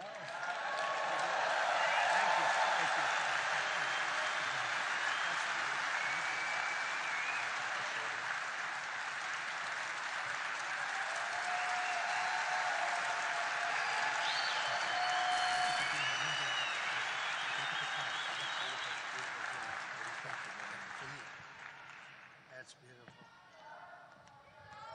Thank you. Thank you very much, Francis. I appreciate it. And you know, he's really a special guy. I'm going to take this, I'm going to put it in the White House, and then I'm going to move it to Doral in about 3.5 years. We put it right in Doral, right? In the lobby of Doral. A lot of people from Doral. Well, thank you. That's a great honor. I also want to thank a man who's been unbelievable in terms of Israel and so many other things. He was a great real estate developer, but he had a great personality. And you need a personality for this. And I said, he's just as good as there is, and he's done so well. And you look at what's happened with Israel. We have peace in the Middle East. Can you believe it? Peace in the Middle East. And he's special envoy Steve Witkoff. Steve, where are you, Steve? Wherever you may be. Where are you? Steve, thank you. What a job you've done. Thank you very much. What a job he's done. That guy's got that personality. Now, I wanted a deal maker, but, you know, a lot of deal makers don't have good personalities. You end up in a war. They make the deal, but you end up in a war. This guy, everybody loved him for years. I've known it. And he was the right guy for the job. Peace in the Middle East. 3,000 years. They've never had peace in the Middle East. We're going to have it, too. We're doing well. Just keeps going along. And We just had a meeting. It's even more and more so. And so many people in this room are very much into Israel and the Middle East. And it's been amazing what we've been able to do. And you've done such a big part of it, along with a very special young genius named Jared Kushner, who helped you so much. Stand up, Jared. And he's the father of the Abraham Accords, right? He's the father of the Abraham Accords. And by the way, my granddaughter Arabella, would you stand up, Arabella? She looks so great. I said, how are your marks in school, Arabella? Grandpa, I have all A's and A+, you know that. Like it was a stupid question I asked her, right? We're proud of you, Arabella. Jared, thank you. What a great job. And we have a lot of people joining now the Abraham Accords. And hopefully we're going to get Saudi Arabia very soon, but I'm not saying that. I'm not lobbying. No, but we have a lot of people. We have a lot of people that are coming aboard. You know, the key was when we took out the nuclear capability of Iran, all of a sudden everybody said, wow, that was nice. They've been wanting to do that for 20 years. Saudi Arabia's ambassador to the United States, Princess Rima, thank you very much. Please stand up. Thank you. Thank you. Thank you very much. Say hello to everybody. Okay? Say hello to a great group of people in Saudi Arabia. Thank you. Stephen Miner, Mayor of Miami Beach. Stephen Miner. Where is Stephen? Thank you, Stephen. Thank you. Good job you're doing. Excellent. Thank you, Stephen. The mayor of Coral Gables, Vince Lago. Vince Lago, thank you. Thank you. Great job, Vince. The mayor of Doral, I love Doral. And I like this woman a lot, Christy Fraga. Christy. Where's Christy? Thank you, Christy. I like Doral. We also have Commissioners Damian Pardo, Laura Dominguez, Ralph Rosado, Miami-Dade Supervisor of Elections, Alina Garcia, the President of FIFA, Gianni Infantino. FIFA, where's Johnny? Whoa, Johnny, my boy. I didn't know he was going to be here. He's big stuff. And the world, look, you know, Johnny and I worked the deal originally, and it looked like I wasn't going to be president because it was in this term, right? So when they rigged the election, I said, oh, man, I have to run again because I want to be president when they have the World Cup, right? And look what happens, Johnny. I'm president when we have the World Cup. It wasn't supposed to be that way. But I can only tell you that the tickets are selling at numbers and record like they've never sold ever before. I heard you just told me that they're doing record business, right? We had the World Cup coming. Think of it, we have the World Cup coming, we have 250 coming, and we have the Olympics. 250 is 250 years of age. And we have UFC at the White House, by the way, on June 14th. That's going to be at the White House. That's going to be a tough ticket. That's UFC. But we have, think of it, Johnny is there with FIFA, and we have the Olympics. We have it all coming. It's all this thing. I'm glad I'm sort of happy the way things worked out, you know? It's turned out to be as good as it could be. I think we've made more progress than we ever could have made in the second term. I think this is really more progress being made. We also have Formula One CEO Stefano Domenicali, and where's Stefano? Very good. That's big stuff. We have a lot of big people here today. We also have a gentleman who called my election successfully. He said, and Donald Trump will be the next president of the United States. Got a great voice. Brett Baer. Where's Brett Baer? Brett Baer. Where is he? And his son is with him, Paul. Paul's a very good golfer, so is Brett. Thank you, Brett. He's doing an interview with me right after the... Oh, is that Paul? Stand up, Paul. Paul, did we take your father easily in golf? Tell me, huh? That was easy, right? Get ready. We'll do it again. Thank you very much, Paul. You look great. Also, I want to thank your two great senators, Ashley Moody and Rick Scott. And, you know, I just left them. Believe it or not, I had a meeting with all the senators this morning. I gave them my vision because, frankly, it's always nice to have good vision. And they are two terrific senators, and they're in Washington working hard, and they were going to come. And I said, do me a favor, stay back and work on the things you're working on. They're working on really things. And Ashley is in the election. Rick just won his election. They're two great senators that you have right here in Florida. So that's really good. And they're working to make America great again. So I said, stay back in Washington. Together with many of the people here today, we've achieved more in 9 months than most administrations achieve in 8 years. It's true. We've really done a lot. We inherited the worst border in history, and within a matter of weeks, we turned it into the strongest border anywhere in the world, and they have some pretty strong borders, but we have literally no people coming through. They do come in. They come in legally. You know, we want people to come in. We want to make it real easy for them, actually, but they come in legally. So you have to know that. We just don't want criminals coming in. We don't want people from prisons. We don't want prisons dumped into our country like Venezuela did. They emptied their prisons into our country. We don't want that, right? For months in a row, 0 illegal aliens have been admitted into the United States. 0. They actually announced it. This is an official 0. Remember when Biden said, I have no control over the border? Millions of people pouring through, not people that you could look at them, not that we discriminate. You could look at them and say, these are not going to be perfect for our country. They were rough people that they let in. They had 11,888 murderers, 50% of which murdered more than one people. We don't want them. We're getting a lot of them out. Hopefully we're going to soon have all of them the hell out of here. Either out of here or we have to put them in jail because they're so dangerous. Some are so dangerous we don't want to bring them out. We'll just make sure they never come back in. But this is what they were putting in our country, and it's a disgrace. On day one, I signed an executive order to designate the drug cartels as foreign terrorist organizations.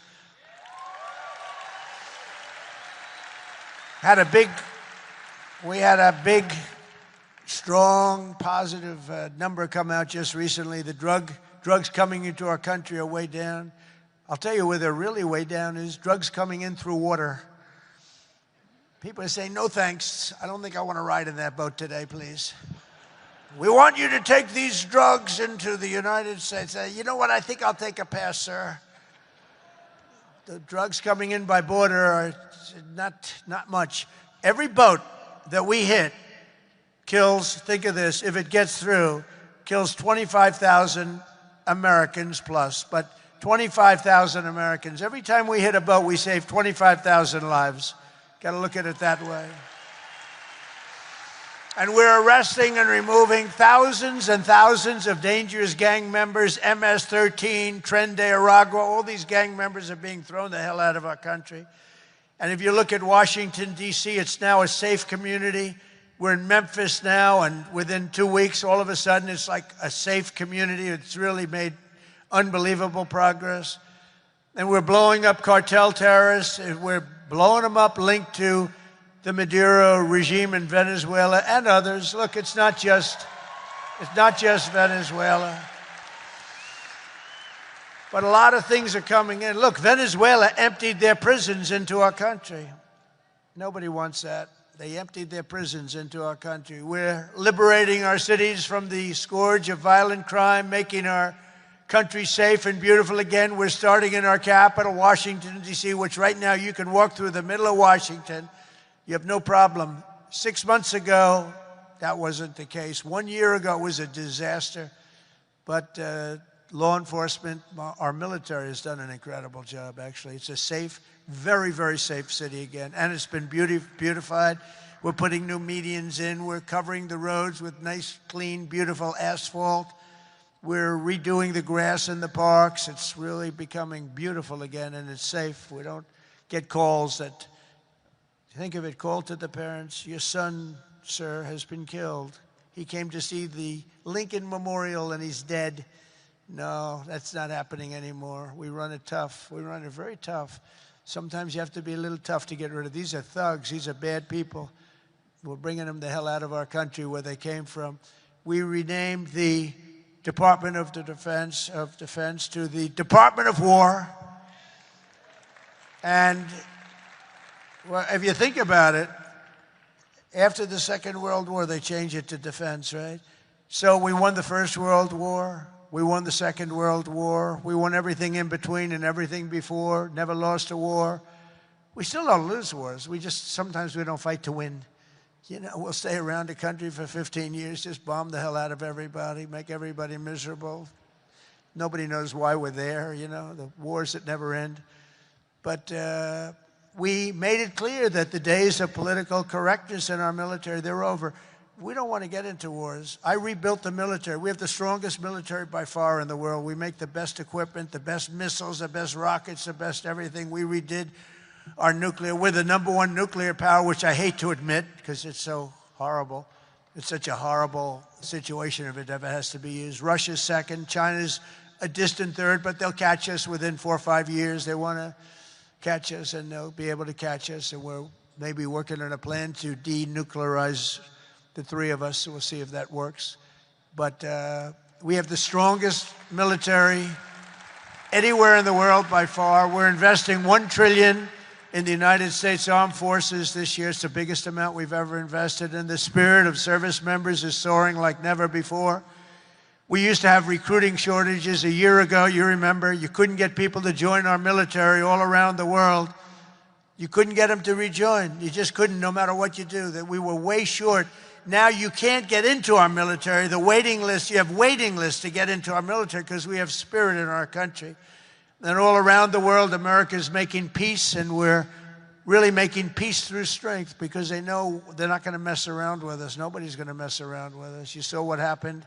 We made a deal with China last week, and we made a deal with Japan last week. We made a deal with Malaysia. They helped us so much. All great economic deals, all great. Great for everybody. In 8 months, I ended 8 wars, including Kosovo and Serbia, the Congo and Rwanda. That was going on for a long time. Pakistan and India. You know, I was in the midst of a trade deal with both of them. And then I read on the front page of a certain newspaper, I said, I don't know, mention the newspaper because it's usually fake news. But I heard they're going to war. 8 planes, 7 planes were shot down. An 8th was really badly wounded, but 8 planes were shot down essentially. And I said, this is war. And they were going at it. And they're 2 nuclear nations. I said, I'm not going to make any trade deals with you guys unless you agree to peace. No way, this has nothing to do. I said, it has everything to do. Your nuclear powers. I'm not trading with you. We're not making any deals with you if you're at war with each other. A day later, I get a call. We made peace. They stopped. I said, thank you, let's trade. Isn't that great? Tariffs did that. You know what? Tariffs. Without tariffs, that would have never happened. Israel and Iran, Egypt and Ethiopia, Armenia and Azerbaijan, and Cambodia and Thailand. All of them were in war, starting war. Some of the wars were 32 years old. One was 38 years old. Amazing. They tried to, President Putin, I spoke to him 2 weeks ago, and he said, on the one, he said, we've been trying to settle that war for 10 years. We weren't able to do it. You got to settle. I got some of these things settled in an hour. No help from the United Nations at all. The only thing I got from them was a blank teleprompter. Remember I went up there, Princess? Ladies and gentlemen, on behalf of the United States of America, President Donald J. Trump, I'm looking at the teleprompters, and I have all my friends, including your family, sitting out there, 158 leaders, some in beautiful silk white robes, others in bad shirts, bad ties, and some in beautiful shirts and ties. But they're all the leaders, 158 leaders. And they're saying, President, and I'm walking up to the President Donald J. Trump, and I'm looking at the teleprompter, stone cold blank. They did it on purpose. And I think I gave my best speech. That's what I was told.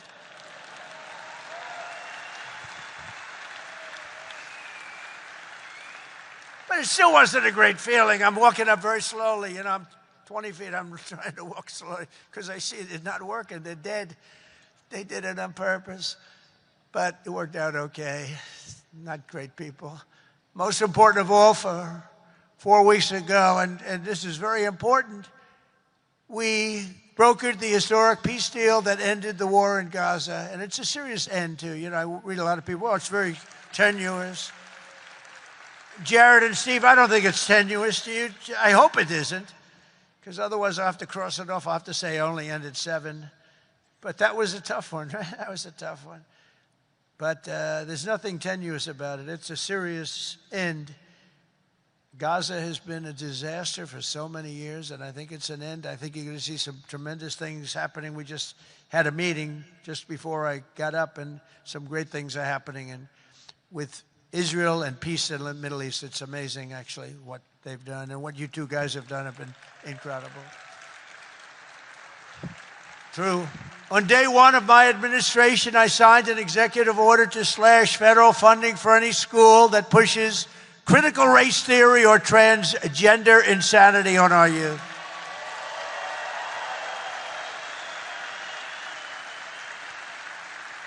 And we completely banned the chemical and surgical mutilation of our children.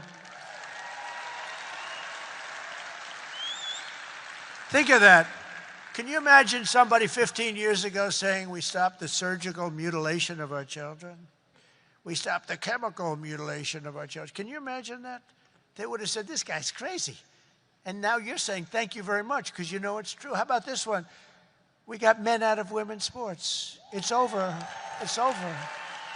Men out of women's sports.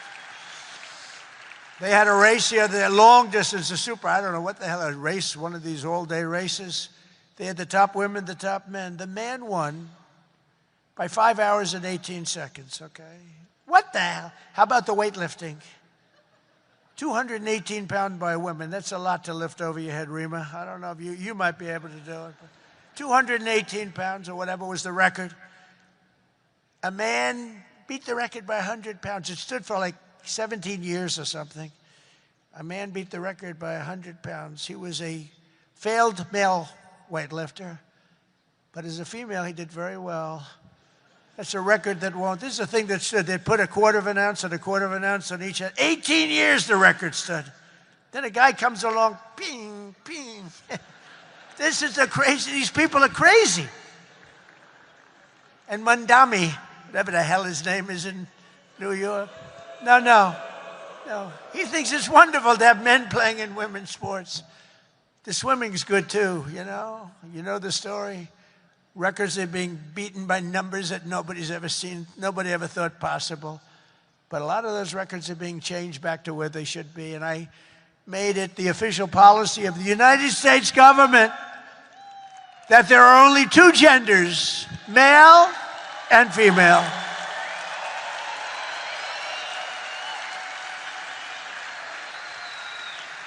And we're restoring the name of a great president, William McKinley, to Mount McKinley, the beautiful Alaska mountain I renamed. Think of that. They took the name of McKinley. He was a great president.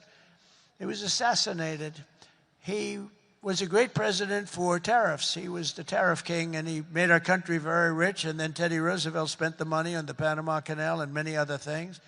And everyone thinks Teddy was a great president. He was. But the one who built all that money was McKinley. So we renamed the mountain back to Mount McKinley. Is that okay? I think so. You know, I'll tell you what, who's happy about that is the great state of Ohio. He was governor of Ohio and became president, did a great job, made the country very rich. He was killed. Mount McKinley was named, and then the name was taken off. And we put it back on. And I renamed the Gulf of Mexico to the Gulf of America. That was an easy one. That was an easy one, Johnny. That was easy. You know, I looked, we have 92% of the shore. I used to say when I was a child, I'd say, how come it's called the Gulf of Mexico? It's mostly America. You know, all the way, it wraps around Florida, all the way up. It's 92% of the shoreline. I said, I think to me it's the Gulf of America. Little did I know I'd have the chance to do it. I did it very quickly.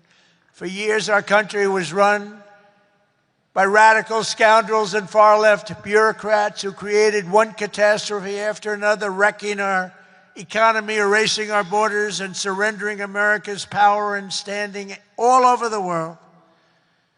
But after just 1 year since that glorious election, I'm thrilled to say that America is back.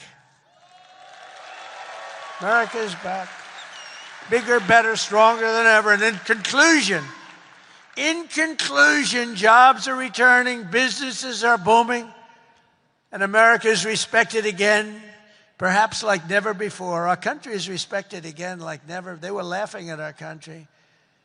We had a guy who couldn't walk up a flight of stairs. He kept falling. It's very embarrassing. You know, at Air Force One, I go, "Sir, would you like the short stairs or the long?" I say, "Give me the long every single time, please." The short ones, they call them the children's stairs. I don't want the children's stairs. Doesn't look so good coming out of the children's stairs. Now, if the weather's bad, it's okay, right? If you don't mind.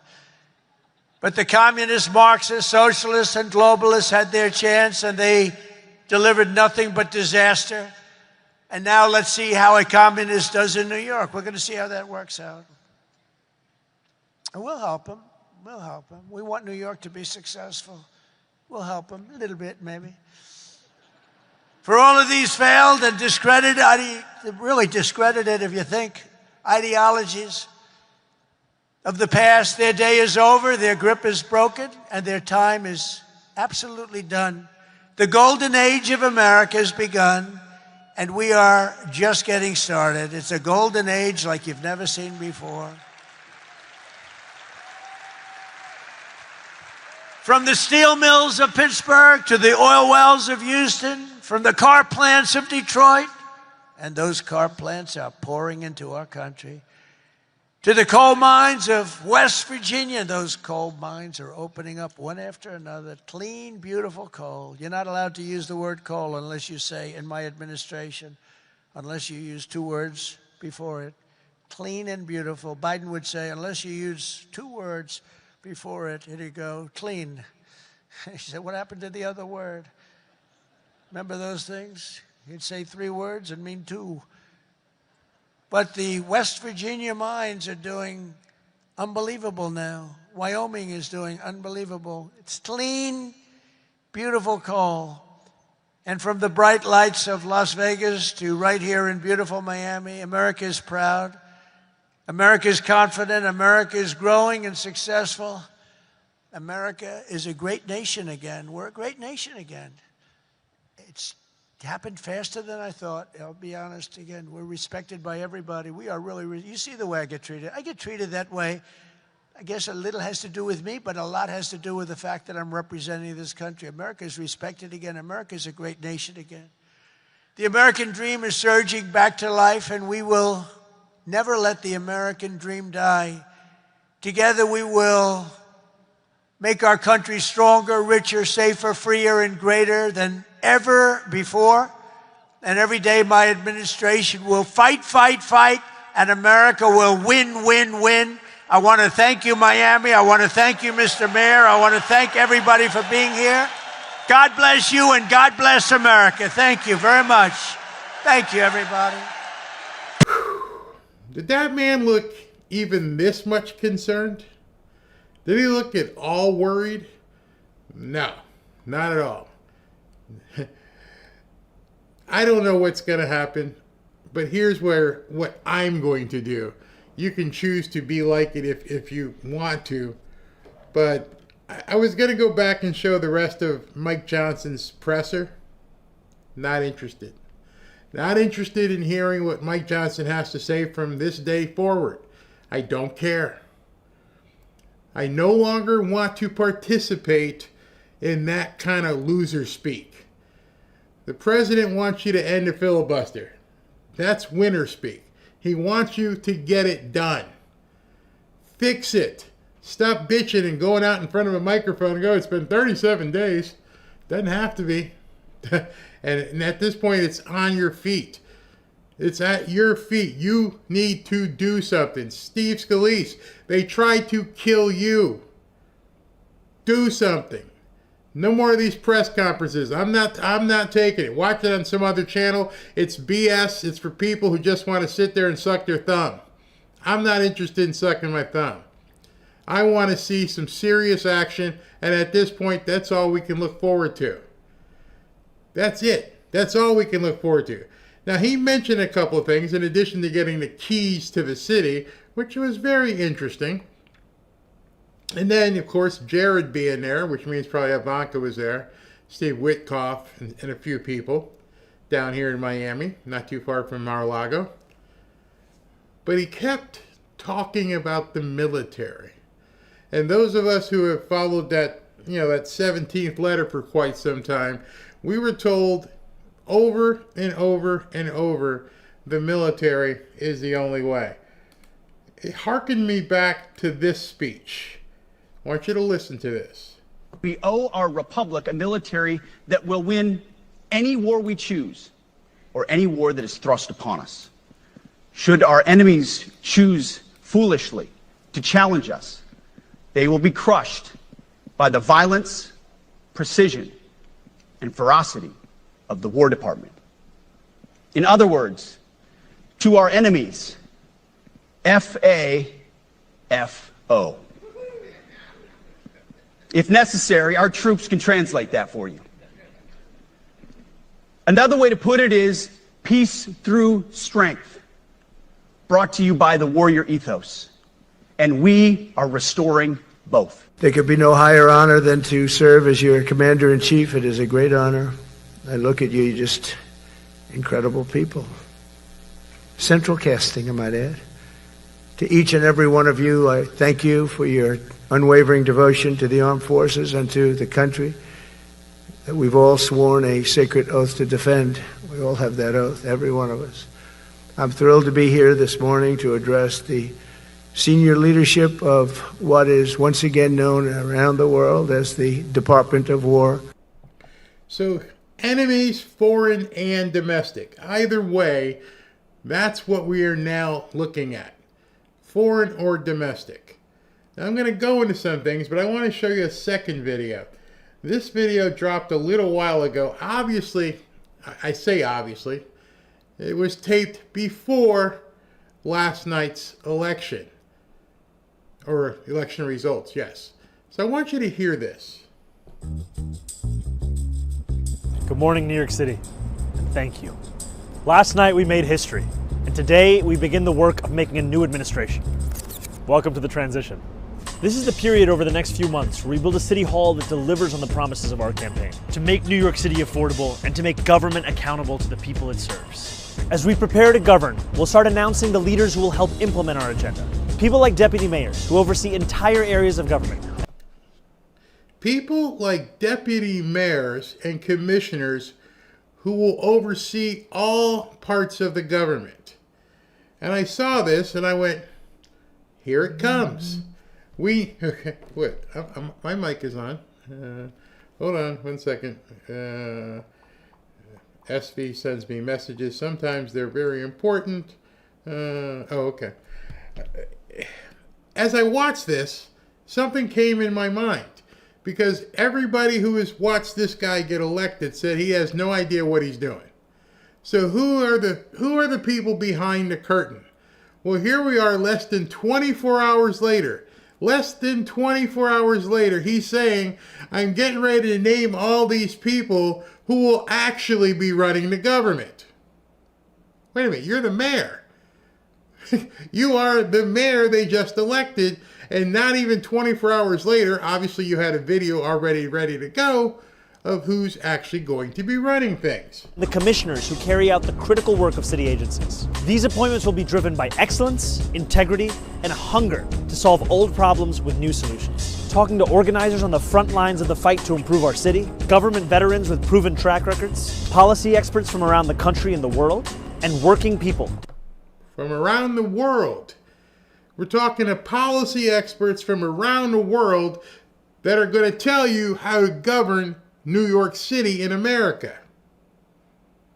That make any sense to you? You're going to bring in world experts to tell you about New York's problems. Great. Cool. Know better than anyone what our neighborhoods deserve. And this will be a period, like the campaign we ran and the city hall to come, defined by transparency. Because New Yorkers deserve a government they can trust. On January 1st, I will be your mayor. New Year's Day and a new era for this city. Oh, and one more thing. Remember how I told you a few months ago to stop sending us money? You can start again. This.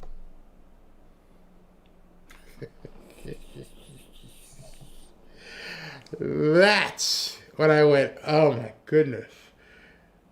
Remember I told you I didn't need money? This wasn't a campaign about money. Oh, I lied about that too. Send me your money. This is like a bad Saturday Night Live routine. This is insane. Transition requires staff, research, and an infrastructure that can meet this moment. And it will be made possible by the people who built and believe in this movement. So I hope you'll make a donation at transition2025.com. Now let's get to work. Here it comes. Here comes the dark money. Here comes the money from other countries. You're about to see things get funded in his... Why would you need funding for your transition? You just got elected mayor. I'm sure there's some sort of fund for an incoming mayor to hire his staff and get his offices in place and all of that. But now I didn't want to take any more money during the election. You know why? Because people might look. People might see where I'm getting my money from. So I'm going to be okay right now. But now, the next day, bring it. Send me all the money from overseas. Send me the money from anywhere, because now that I'm the mayor, I can put this money in different funds, and it doesn't matter where it came from, probably. That didn't take long. You go from an elected official to the grifting official in under 24 hours. Can you imagine at the inauguration ball or at the inauguration on the steps, President Trump's like, well, you know what? Now that we got this done, send me all the money you can. But wait a second. New York, good freaking luck. Good luck. But that's your problem. My problem is we need to fix America, and we need to fix it right away. I want to show you some things that probably are going to be my focus moving forward. I want you to see some of these things. Oh, I want to show you this one first. Breaking in a promising development, Senator John Cornyn expresses he's open to nuking the filibuster for certain situations such as appropriation bills and government shutdowns per punch bowl. 51 votes, not 60. That's not going to work for me. I don't want John Cornyn and Lindsey Graham and a few people deciding we will bestow it for this one. We'll allow it for this one. Nope, that's not going to work. President Trump needs to tell him, go pound sand. Step off. Get out. I'm not going to let you guys decide which way you're going to do it. Furthermore, Matt Van Swoll, this is up in North Carolina, because you're starting to see a pattern emerge here. Charlotte voters have reelected for a fifth term the Democrat mayor of Charlotte in the wake of the woman who got knifed on a train up there. And she said, we will never arrest our way out of issues such as homelessness and mental health. She won with 70% of the vote. These people ignore everything, just don't vote for a Republican. The country cannot get fixed with elections. I am firmly believing that at this point, is this rot is way too bad. Way too bad. We're not going to be able to do it. So here's something that tells me what's coming. The military is the only way.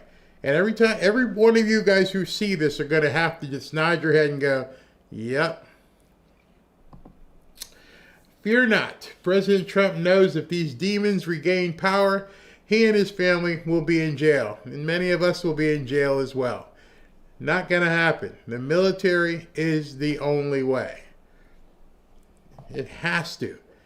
Not only this man knows what will happen in various cities across the country, he also knows they will put his behind in jail, strip his companies down to nothing, destroy him, and destroy his family. There's no way he's going to let that happen. None whatsoever.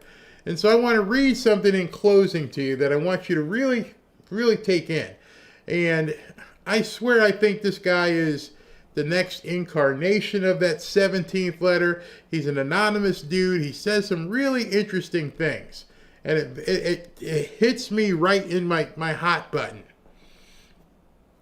Let's look at this together.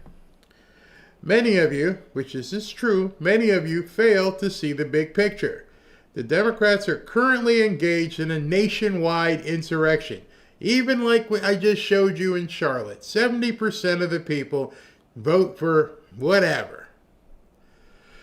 It's a continuation of the treasonous plot to remove Trump. It's been one giant 10-plus year regime change operation. They've never stopped from the day he came down the escalator.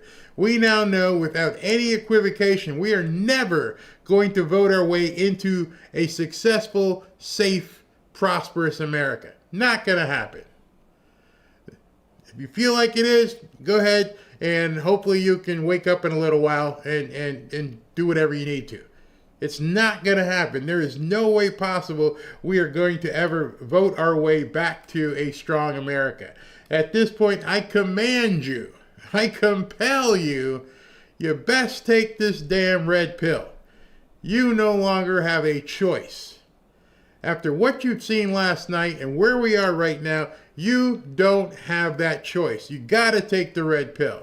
Or if you choose not to, and you can't help you. He continues, they cannot be negotiated with. We are at war.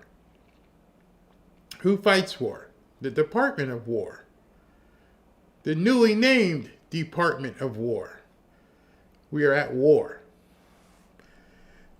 There's no asking nicely. All the lines have been crossed. They are not concerned with the interest of the American people. They are only concerned with maintaining their power. I could have written this. This guy's fantastic, which means protecting the newcomer voters and ensuring there are no voter ID laws. As long as there are no voter ID laws on the books, they remain viable. You take away no voter ID, they are completely destroyed. Their party goes to hell in a handbasket. I know that, you know that, they know that, and the Republicans know that. So there's no reason why they can't come up and say, we're going to break the filibuster, and when we break the filibuster, we're going to break the Democrats, because the first thing we're going to pass, voter ID. Bam. So if I know that, and if you know that, and the Democrats know that, why would the Republicans, the GOP, the conservatives, why would they not want to stomp out their opponent? Why would they not want to just, hey, we've got a chance to eliminate this opponent?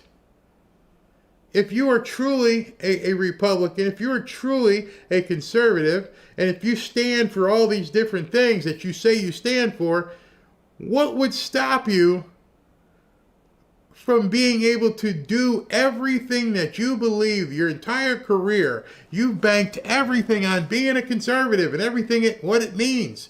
And now you would have the ability to make sure all of it is codified into law. And while you're doing that, you would eliminate your opponent. Why would you have any problem? Why would you be worried about, well, they might do it to us? What you're worried about is you want them to do it to us, probably.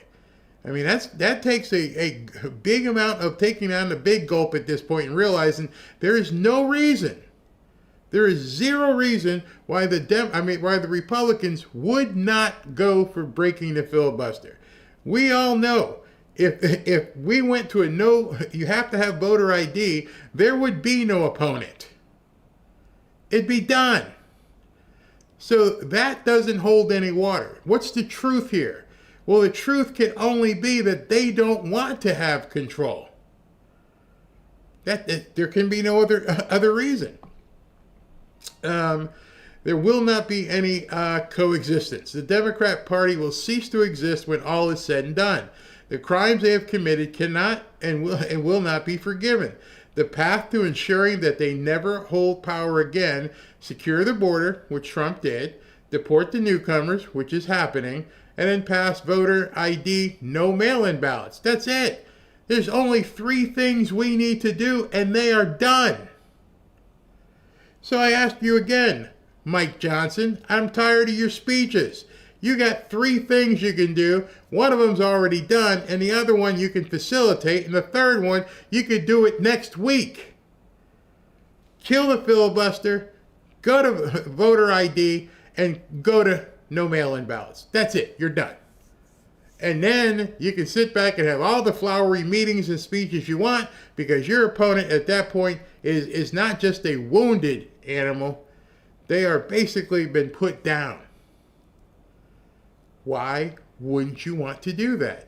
If the excuse is they may use it against you, then if you use something so they can't use it against you because that would make them irrelevant, why wouldn't you want to do it? What is the actual political reason you don't want to do it? I know what the reason is. You know what the reason is. They don't want Trump and MAGA to have that much power. There is no other reason. They despise us inside. They don't want us to be MAGA in power. You're not leaving Trump much of an option because you're not making any sense. If we do these things, the Democrats will no longer be able to cheat in elections. They will never win a federal election again, and they will eventually cease to exist, which I've been telling you that. If we go nuclear and terminate the filibuster, we can accomplish all of this and effectively end the Democrat Party. If we fail to secure elections before the midterms, we likely will never get the opportunity to secure elections, and then when the Democrats win again, we will become a one-party communist state and the republic will be lost forever. The time for Republicans to act is right now. So at this point, you've got to become a little bit militant. You got to be calling these people out, all of them. Every single one of these influencers who are talking crap. This is a no-sum game. Either we win or they win. There is no middle ground here. I want you to understand that. Given the opportunity, like President said, and like I've said, and some others have said, given the opportunity, they're going to take us out. They are going to stack the court. They are going to do all these different things. Why? Because they've already done it. They've tried to put him in jail. He tried to kill him. They took Charlie. All of this. We've got the evidence. So why would a Republican be worried about what they might do it to us? They're about to overturn the tariffs. It's going to turn everything upside down. And you're worried because they might do it to you. No, don't be worried about them doing it to you. Count on it. Count on you getting an ass whooping if the Democrats get back in power. Count on it. And if you think from that perspective that if they get in power, game over, then what are you waiting for? And so I don't want to hear any more speeches from Marjorie Taylor Greene. I don't want to hear any speeches from Tim Burchett. I don't want to hear any speeches from Nancy Bass. I don't want to hear any speeches from Mike Johnson. I don't want to hear any speeches from John Thune. Unless that speeches, they all get together, they're standing behind him and say, we're going to bust the filibuster. Absent that, kiss my behind. I got too much at stake here. I put too much into it, and I am not going to stand for Mike Johnson, John Thune, and these wannabe politicians talking about, okay, let's have a meeting and an investigation. At some point, you got to crack some heads. At some point, you got to act like a mob boss. We're at that point right now. So Trump being happy at that event just tells me he knows it's coming. I just want you to be ready. And if you don't like what I have to say, then just imagine the alternative. It's not pleasant. It's not going to be good. And I know there's some people who weren't involved with the Trump movement when the 17th letter was so prevalent. And now we got to hit the mattresses. Do you know what hitting the mattresses is? Maybe you might want to look that up. It's time for us to hit the mattresses. I'm there with you. I will make it, and I will make it my endeavor to keep you pumped up and get you fired up so that you are protected and you are armed. Not necessarily with a pew-pew, but, up here. We got to do it. That's all I got for this show. I'm at the point now where I'm just, and you know what? I know I've interviewed many of these people, but I'm sick of it. I'm absolutely sick of it. We're done. Excuse me. Barry, you're spot on. We have to do anything to fight. The only thing to do is win. I'm tired of listening to speeches. I'm tired of the I don't care. They don't care. Why should I care? Crazy. Money. Yeah, wow, money. There we go. Republicans love to play the opposition, but they don't want to fight. Exactly. Can't act like winners. Nope, not at all. I heard the Dems won the election. May God bless and protect our president. And you know what? May God bless and protect each and every one of you. This won't be easy. And it definitely, in addition to possibly not being easy physically, it's not going to be easy mentally. You're going to have to change your complete perspective at this point. You're going to have to, and let me just say this. I don't know how many people are ready to change that perspective. I don't know if people really understand at this point when we hit the mattresses and we go like a consigliere, we have a mob right now. It's different to them. It doesn't fit. Doesn't feel well to be angry. And I mean righteous anger. Not just be angry for the heck of it. I'm a happy person. After I get done here, Robin and I got to do something. I'm happy. But I want to protect that happiness. I do not want that happiness impugned. Yeah, exactly, Barry. There's constant BS about investigation. So old. Like, yeah, no more investigation. Done with it. Let's see. MTG is the new Chris Christie. Google if you've forgotten him. Exactly. I mean, she's going on shows in The View and everything. And I'm like, why? One of the reasons, and you guys, or maybe I just gave the cat away.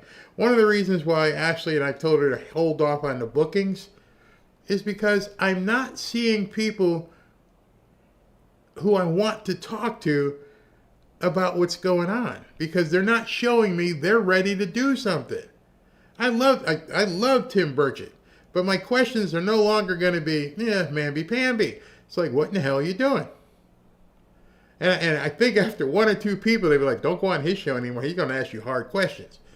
What the hell are you doing? I don't want to, and don't say investigation to me. Walk down the hall, knock on the Oval Office, and say, what can I do to help you get this filibuster broken? That's the only thing I want to hear from any one of these Democrats. Tom Massey, kiss off. Don't want to hear about you and your new bride and all this kind of stuff. Or Rand Paul, you're going to... No! How are you going to break the filibuster? What are you going to do? When? Barry, you're right again. The GOP Republicans don't want President Trump and MAGA to gain power. I would love to have the alternative answer. Why is Mike Johnson and John Thune resistant to breaking the filibuster? I look at it and go, I watch football. Everything to me, it goes back to football. And if I knew I could score on this team and run it up on them, why wouldn't you? Why wouldn't you make them? You guys watch MMA. What's the object of MMA? I mean, obviously to win. It's to get the other person to submit. One way or the other. You're either knocking his block off or you're putting him in a submission hold and they tap out. I want the Democrats to tap out. I want them to either get knocked out or tap out. One or the other. I'm not here to dance. I'm here to knock your block off or make you tap out. Why are we not making the Democrats tap out? That would be a question I would ask any of these congressmen. After you want to book somebody, let them know that's the question. Why are you not going for the jugular and making these people tap out? Don't go there. I want to know why. And let them answer that question. Once they taste that sweet nectar of being liked and loved, they don't want to give it up. Look at Anna Navarro. Ugh, disgusting. Absolutely disgusting. Sell your soul. Just get on one TV show after the other and lie to people. Absolutely lie to people. The only action being done is by the Democrats. Exactly. Mike, a joke about Mike Tyson. I don't know who said it. Was Eddie Murphy or Richard Pryor?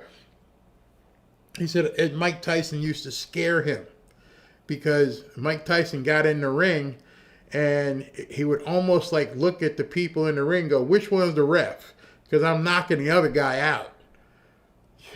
Because get out the way. I'm here to eliminate you. I'm not here to box. I'm here to take you out. Why do we don't have people willing to do that? I don't know. The sun came out from the clouds a year ago. Trump baby all the way to Pennsylvania Avenue. Absolutely. All right, so that's 2 shows. It's already 3 o'clock. I might be able to do another one if my voice holds up for another one, but I'll let you guys know. Especially if some news breaks a little bit later that might be important.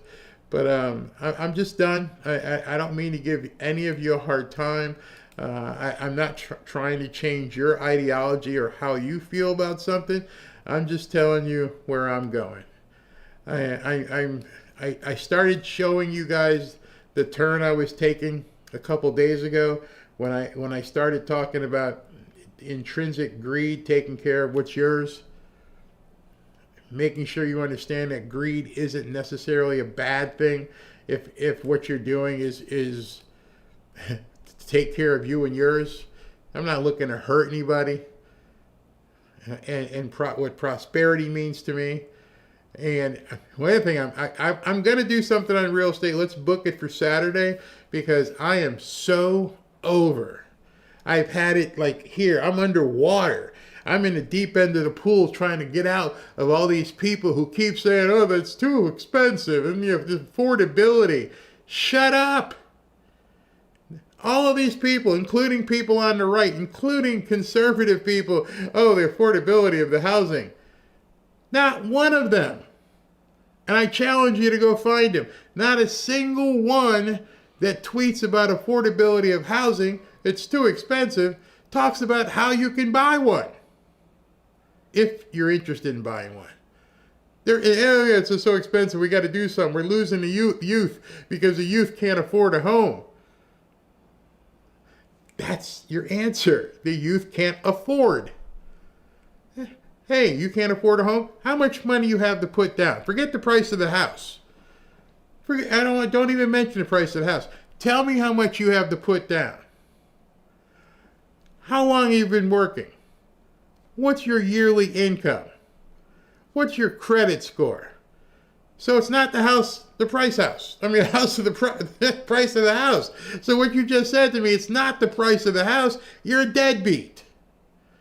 And you can't believe it's so expensive because, oh my God, I can't. Forget the price of the house. You can't go shopping with no money in your pocket. It's the same thing. You could go to the mall and go, man, that pair of shoes looks great. How much is it? $500. Oh, it's too expensive. No, that's what it costs.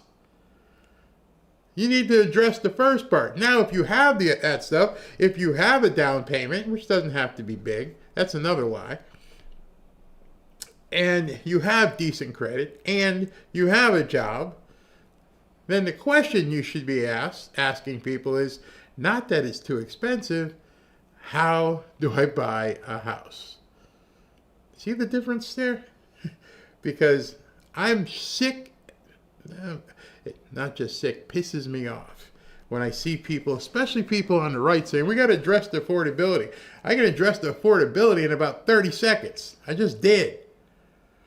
And I'm not being facetious. I said it to one guy yesterday, and he's like, yeah, but that's because you're in the business. Oh, you mean because I have knowledge on the subject, that makes it different. He actually said that. Well, that's different because you're in the business. Well, who the hell would you want to ask? If you're not asking somebody who's done it, then who the hell are you going to ask? People on Twitter? Houses are too, oh yeah, they're real expensive. Oh, we know none of us going to be able to buy a house. How about if we ask someone who actually does it? Oh. You know why they don't? Because then they'd find out and it's easier to bitch. The guy stopped, the interaction stopped when I said, how many, I think my tweet to him was, tell me how many properties you bought in the last 6 months. Hello? Hello. It's easier to bitch and take a position than actually do something. It sounds good. Affordability. Anyway, we're gonna do something Saturday. I guarantee you, Saturday. I'm gonna go late afternoon. Those of you guys don't want to know about this don't have to watch. I'm gonna show you something, and I guarantee you, if you really take notes and understand, you're gonna be like, I had no idea. I had no idea. And again, I will tell you, I could get in a helicopter and they could put my big ass in a parachute and say, get out. And I drifted down into whatever neighborhood, whatever I drifted down, I could buy a house within 7 days. Anywhere. And not making a phone call and say, hey, can you give me 50 grand to put down? I found a house. No. I can show you how to get a house with like 3 or 4, maybe 5 grand down, depending on where you are. Maybe even less. And that 3, 4, or 5 grand doesn't even have to come from you. See, people right now, a couple of you hopefully went, wait a second, what are you talking about? Well, you might want to look it up. We'll talk about it on Saturday. But there are programs out there. Should I take a second and show you? Let me just prove something to you. I done it. We can go into it big time on Saturday. But I just want to show you something, and you can probably do this on yourself. Do it yourself, and get ready for Saturday. All right. So. Let me get past. All right, here we go. And we click here. All right, ready? Is it showing up? Hold on, I gotta make a page. I'm telling you right now, take out a note and we'll do this on Saturday and I will go through it with you line by line. All right, so let me find it in here. Here we go. And some of you are going to be like, no way. I'm like, yeah, way. Okay, wait a second. FHA loans allow home buyers to borrow up to a certain percentage of a home's value, depending on their credit score. Home buyers with a credit score at or above 580, that means you're breathing. 580 or above can borrow up to, look at that number, 96.5% of the home's value. So if you're looking at buying a $200,000 home, you're basically going to get a loan for 96.5% of the home's value. Do the math real quick. If you don't have it, that's about $197,000. All right. It says a 500 to 579, even if you still suck, worse than 580, you can still get an FHA loan with 10% down. Okay, 10%. I don't know. Keep going. We'll show you. While FHA loans are available with low down payment options and a lower minimum credit score than most other types of homes, you'll have to get mortgage insurance premium, or PMI. And there it is, 3.5%. There's your minimum down payment if you have a 580 credit score. 3.5%. So if you're buying a $100,000 house, that's $3,500. If you're buying a $200,000 house, that's $7,000. 300,000? What's that? 10 grand, right? Yeah. You see what I'm showing you right now? Now the part that it gets real interesting is, let me see if they have it here. Yeah, let me see. Yeah, here it is. You ready for this one? Note, the cash down payments can be made with gift assistance, but they must be well documented to ensure the assistance is truly a gift and not a loan in disguise. What does that mean? Hey mom, hey dad, hey Uncle Fred, can you, I got $5,000 to put down. They say I need 8. You got an extra $3,000? Now all of a sudden, you can buy a $300,000 house with crappy credit and still only have to come up with $5,000 or $6,000. Maybe 7. So now, every single person watching this video, if you don't have $5,000 or $6,000 or $7,000, this program is just sitting there waiting for you till you decide to show up. It's not going away.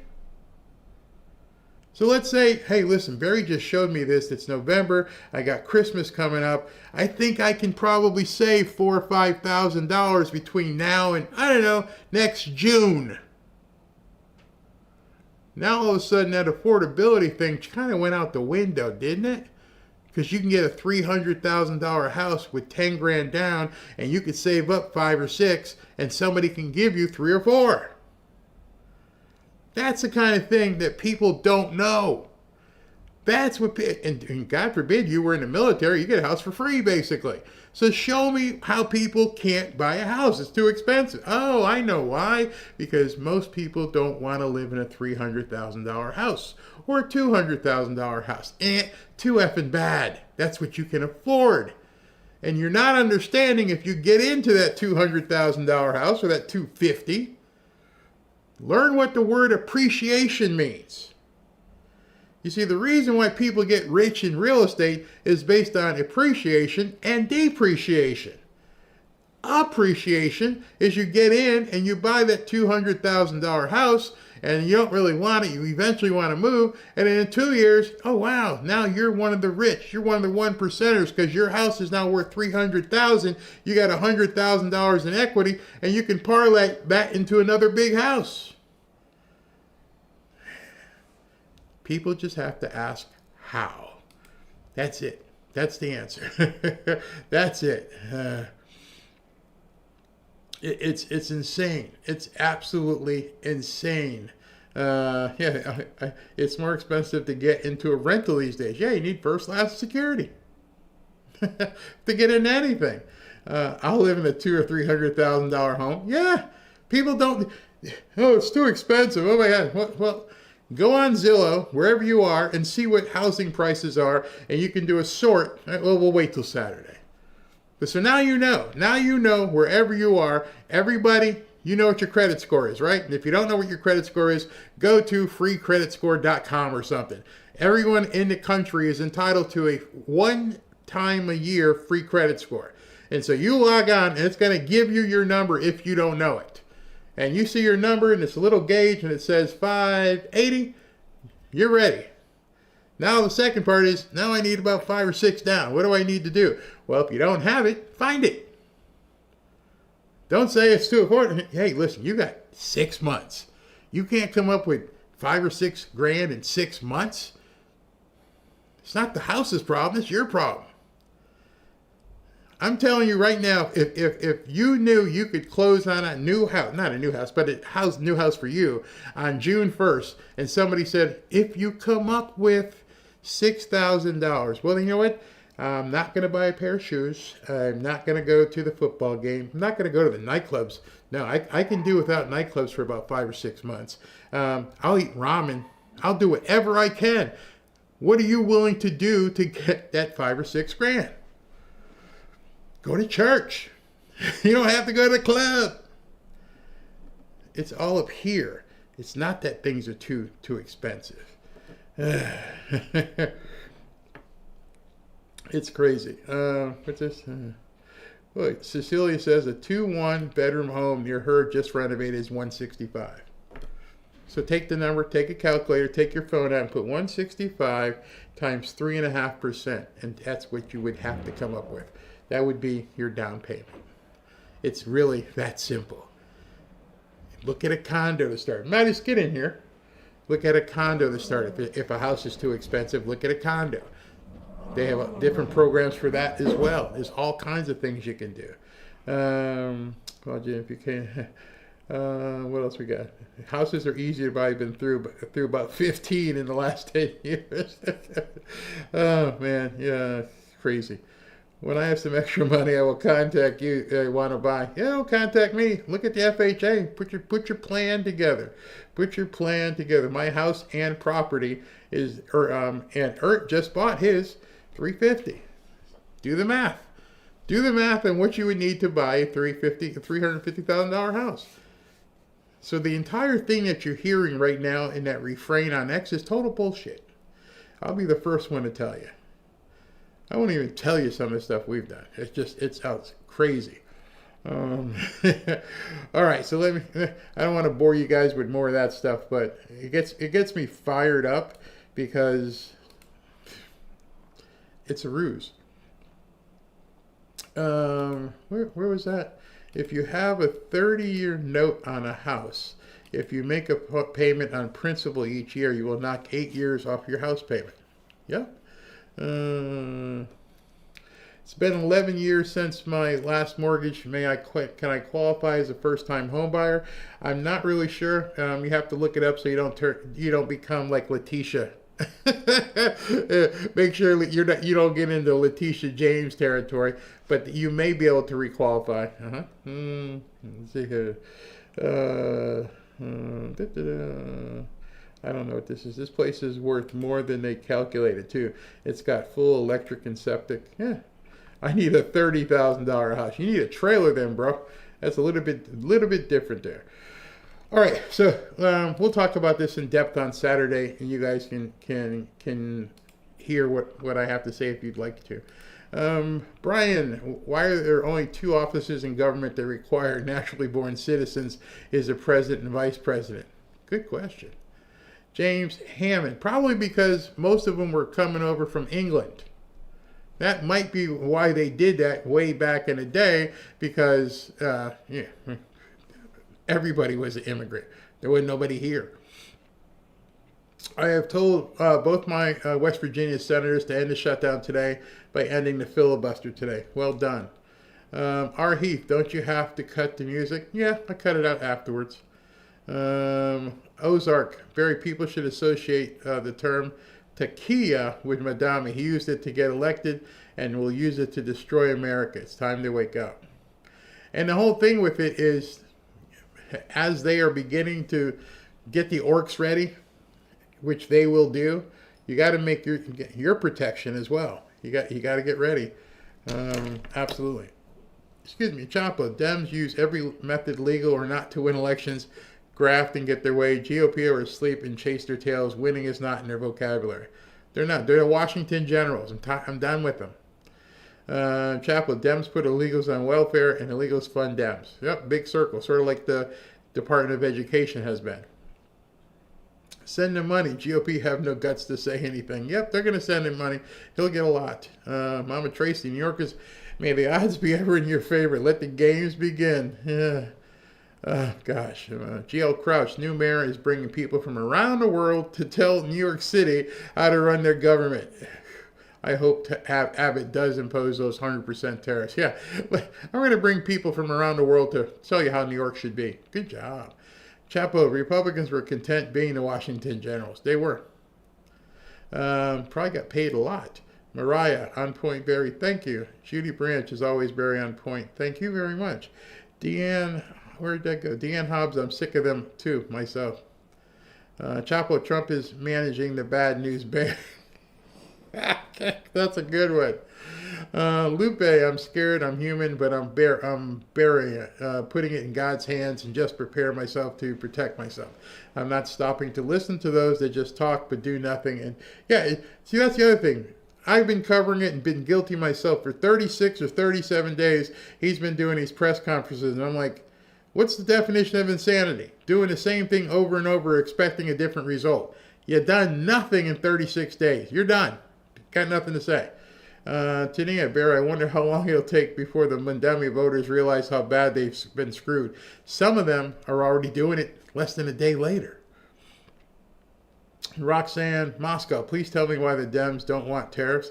I just don't understand, because it's the antithesis of prosperity. If we make money, like Howard Lutnick said, we were so rich.